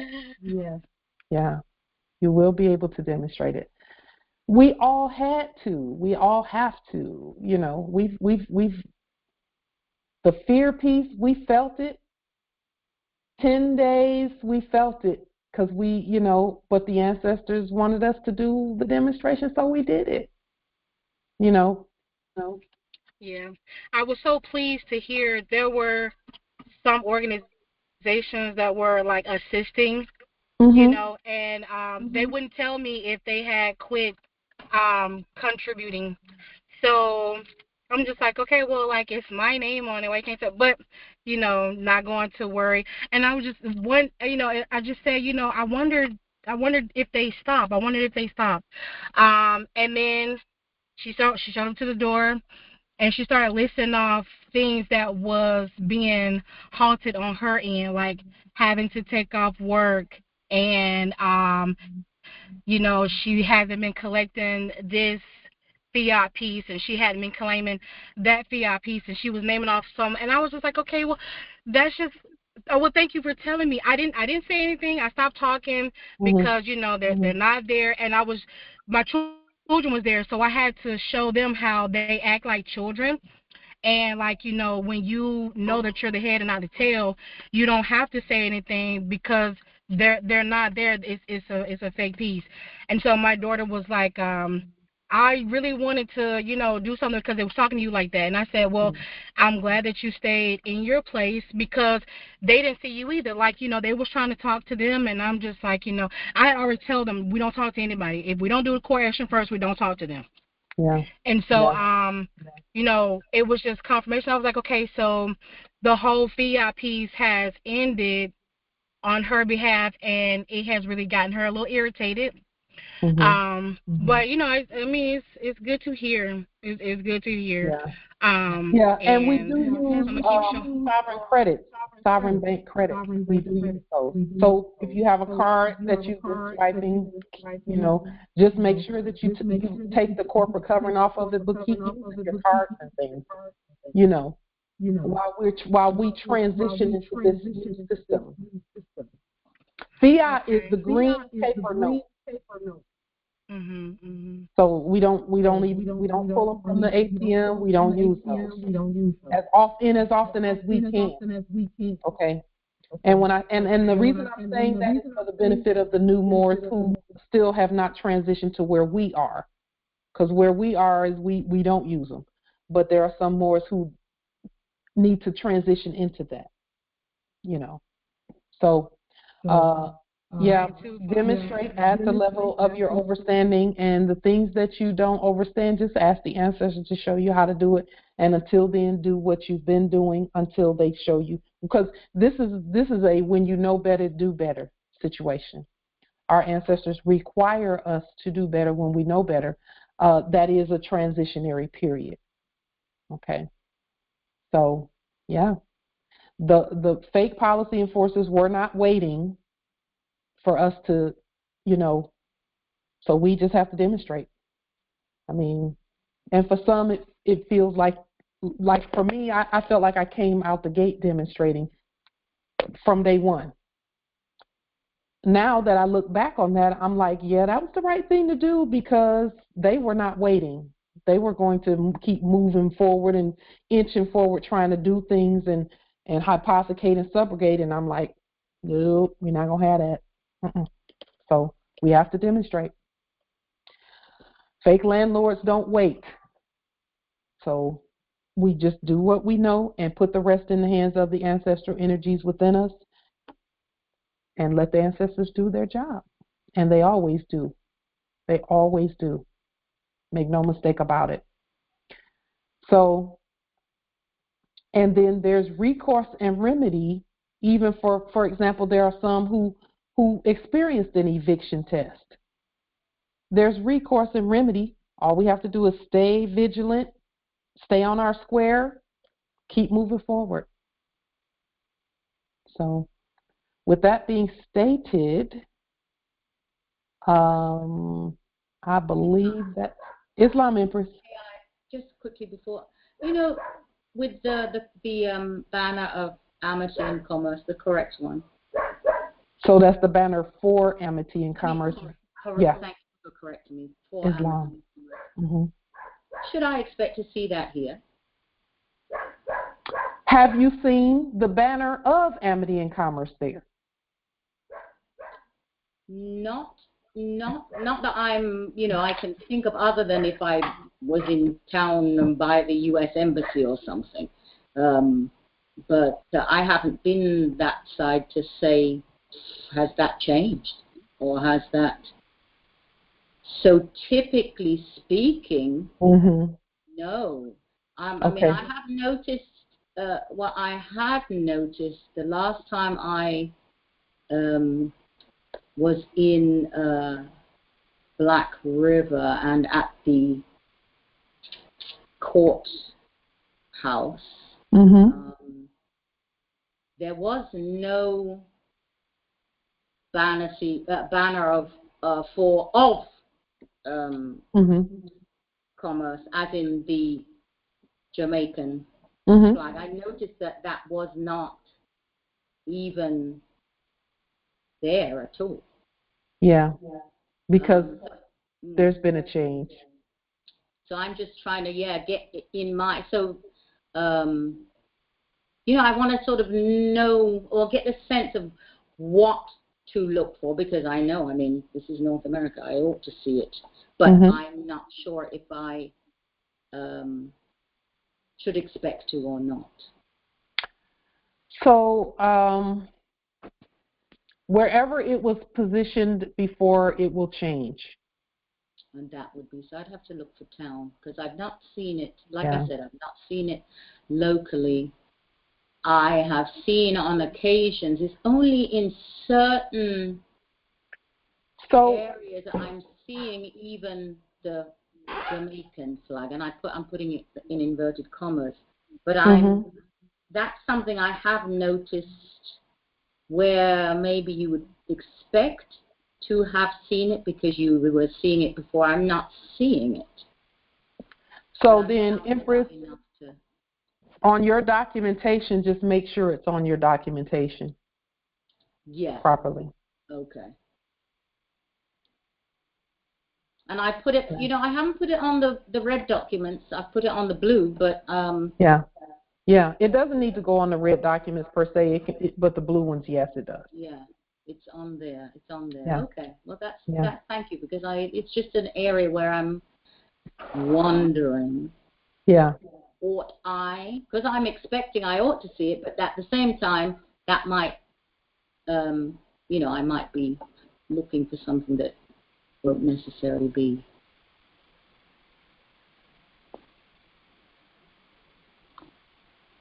Islam Empress, what would it be to be able to put that in front of our domiciles or on our conveyances? So that would mean, and see, that's a great question. That would mean that you're doing commerce. So, for example, when we do our Moorish tags for commerce, when you're doing commerce, that will let you know whether that Moor is traveling or whether they're doing commerce. So yes, that would be what that meant.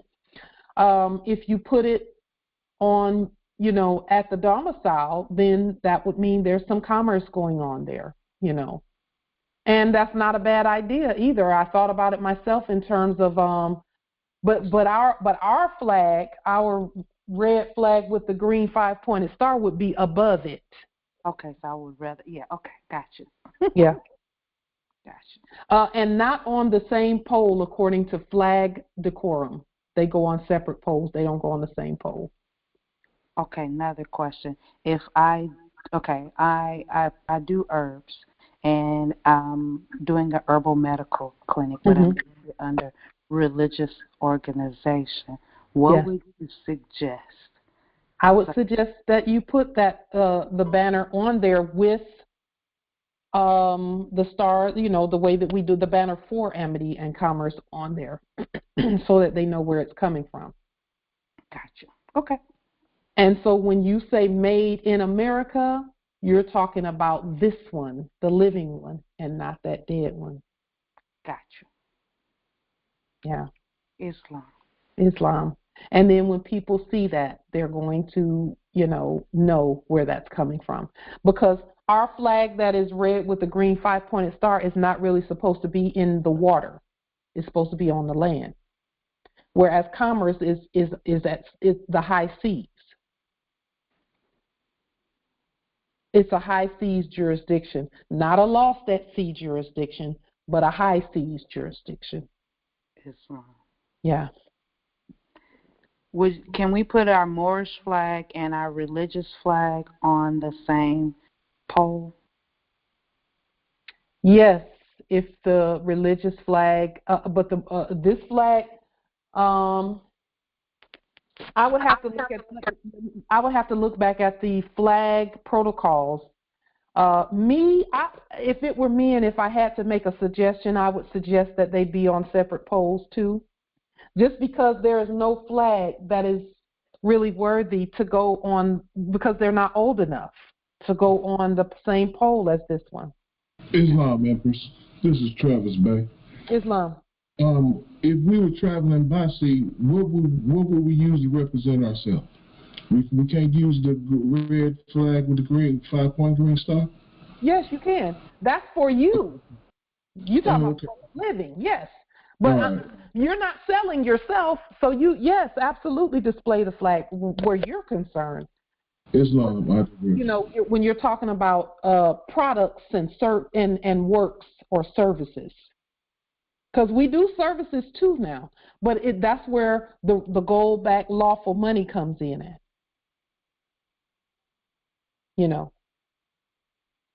But public works is, yeah. I would not put any other flag on the pole with this flag, with the flag with the red flag with the green 5-pointed star. I never would do that. This one. Yeah. And that's a great question. Thank you for asking me, because people sometimes want to know those things. That's important that we know flag protocols. And flag protocols are actually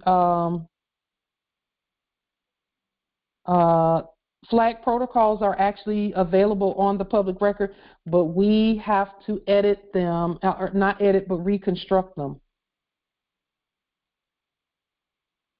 We have to reconstruct them.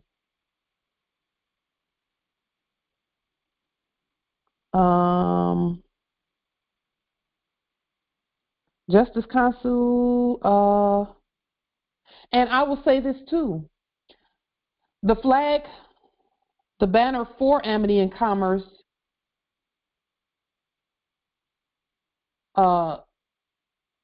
it will be that when the wind is blowing in the right direction.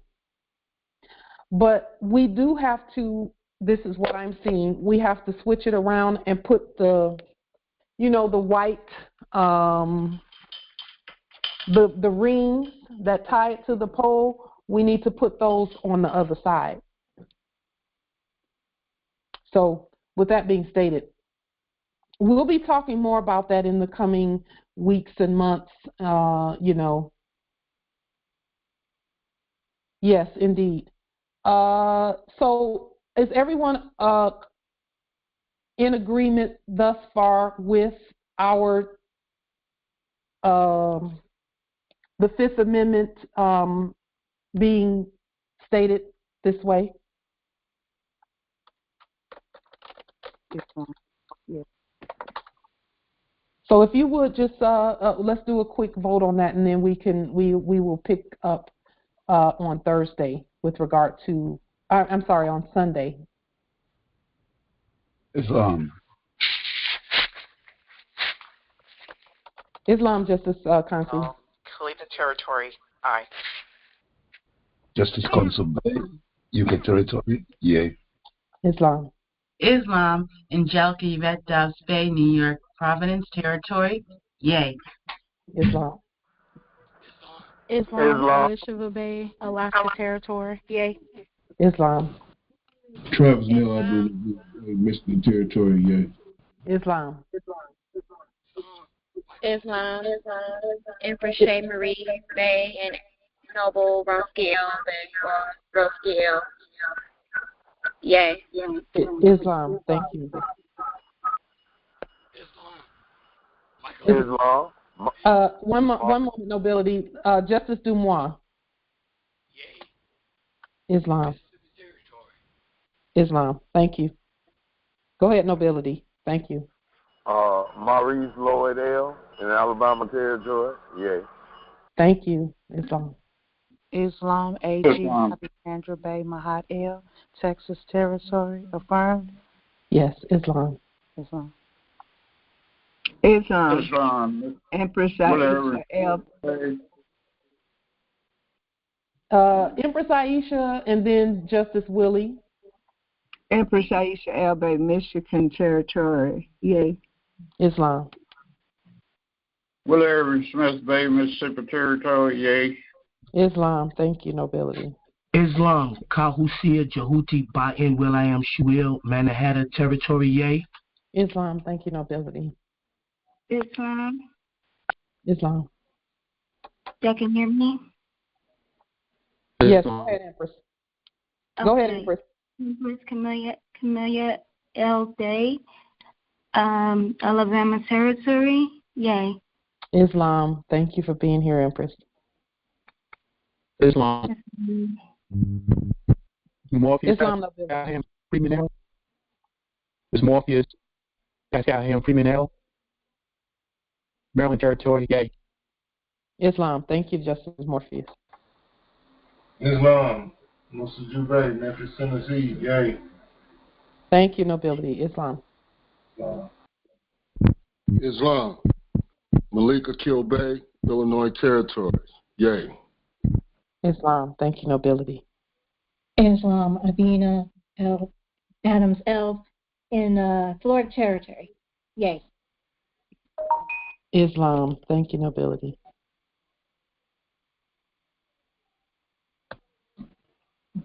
Islam, Shasha Anbe, Jamaica Territory, yay. Islam.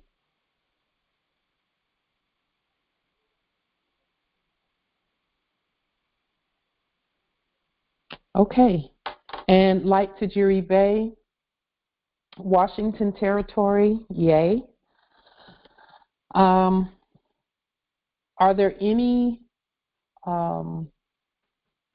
who do not want this to go on the public record?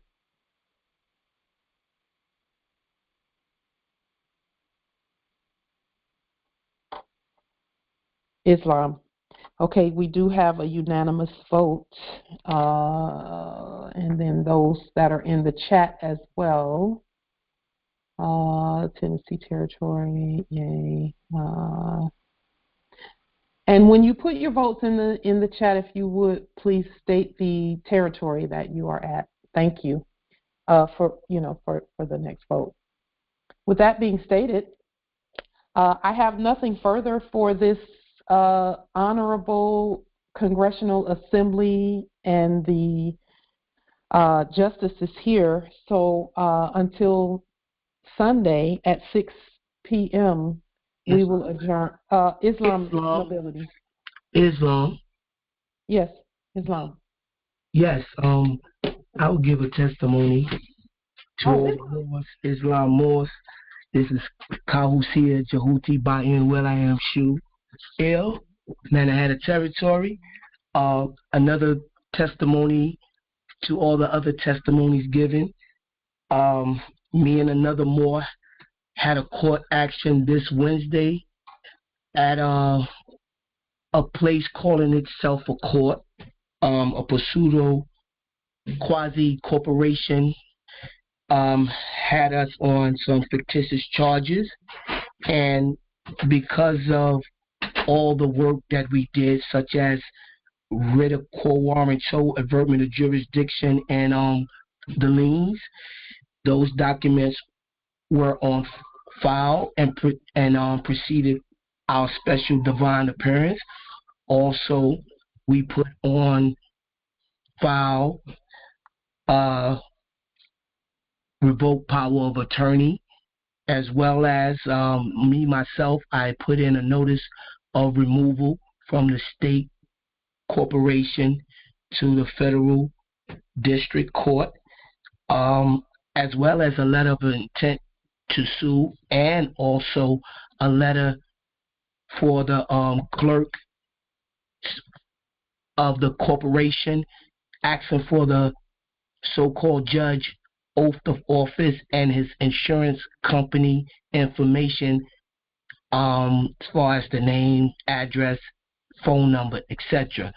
And so all of these documents preceded us, and when we made our special divine appearance, one more in particular, he read Job 32, verse 21 through 22, and then he pulled out the Treaty of Peace and Friendship, and he stayed outside on the land and did not go into the well. And he dismissed the case himself, stating it 3 times that this case is dismissed, and then walked out Islam. And so the fictitious, the Black Robe cult member said, for the record, the defendant has walked out the courtroom, but then turned around to the ADA, and the ADA basically confirmed what the Moor said, that the case was dismissed because, of course, they couldn't proceed against all the documents that we had in front of them, and so all the Moors left out. But I stayed behind because my spirit told me to stay behind. I needed to see what was going to happen, and so now here I am in there by myself, and and then he goes, "Is there any other co-defendant on this matter?" So the court officer calls Shul William, this fictitious character that they created out of by in Will I Am Shuel, and he asked the ADA on the matter, and she dismissed it as well. So both of us got our case dismissed and sealed. And as far as the attorney that was supposed to be misrepresenting me, he was a no-show because he was one of the defendants on my notice of removal, and I gave him the letter of intent to sue, as well as the revoked power of attorney, along with the lien and avertment of jurisdiction. So he jumped ship. Yeah. And so Moors are holding their own again. Yeah, Islam. Congratulations to both of you for the dismissals in your court, because it's your court. Islam. Gratitude. Yes, that's what's up. That's how you do it. Period. Islam. Let those documents go before you, Moors. Let the documents go before you. Let them go before you. We celebrate with you, and listen, we got this. Thank you, Empress. I'm telling you. Thank you for your great work. Just ringing with reports like that. This year started out with the phone ringing and Moors giving awesome reports like that. And so we'll be going back tomorrow for another brother, Love Bay, for his witness his testimony, because that's his date. So we'll have another victory and another story to tell on Sunday. Yes, Islam indeed. Islam. Yes, we hereby affirm that the court belongs to the Moors. Islam. Is there anyone else who has a testament that they would like to give on this call? Because I got calls now, y'all. That's what I love about what we're doing is y'all don't hesitate to call me when things are happening, and I just love it. Anyone else? Okay. Islam, Empress. Islam. I won't put the other calls that I got on the spot. But go ahead, Empress. I've called you, so how do I get in contact with you? Because I've called. WhatsApp 3, and it's the same number that I had previously, 334-294-9828 on WhatsApp. Okay. Okay, and I put that in the chat. So those who do applications such as WhatsApp or Google Duo or whatever, but WhatsApp is preferable. That's what I've been using. So, yeah. All right. With that being stated, peace and grand rising to the powerful, amazing Moors, Islam. Islam. Peace and Peace and grand grand rising. rising. Peace and grand rising. Islam. Peace and grand rising. Islam. Accent to more. Pax et more. Peace and grand rising. Islam. Islam.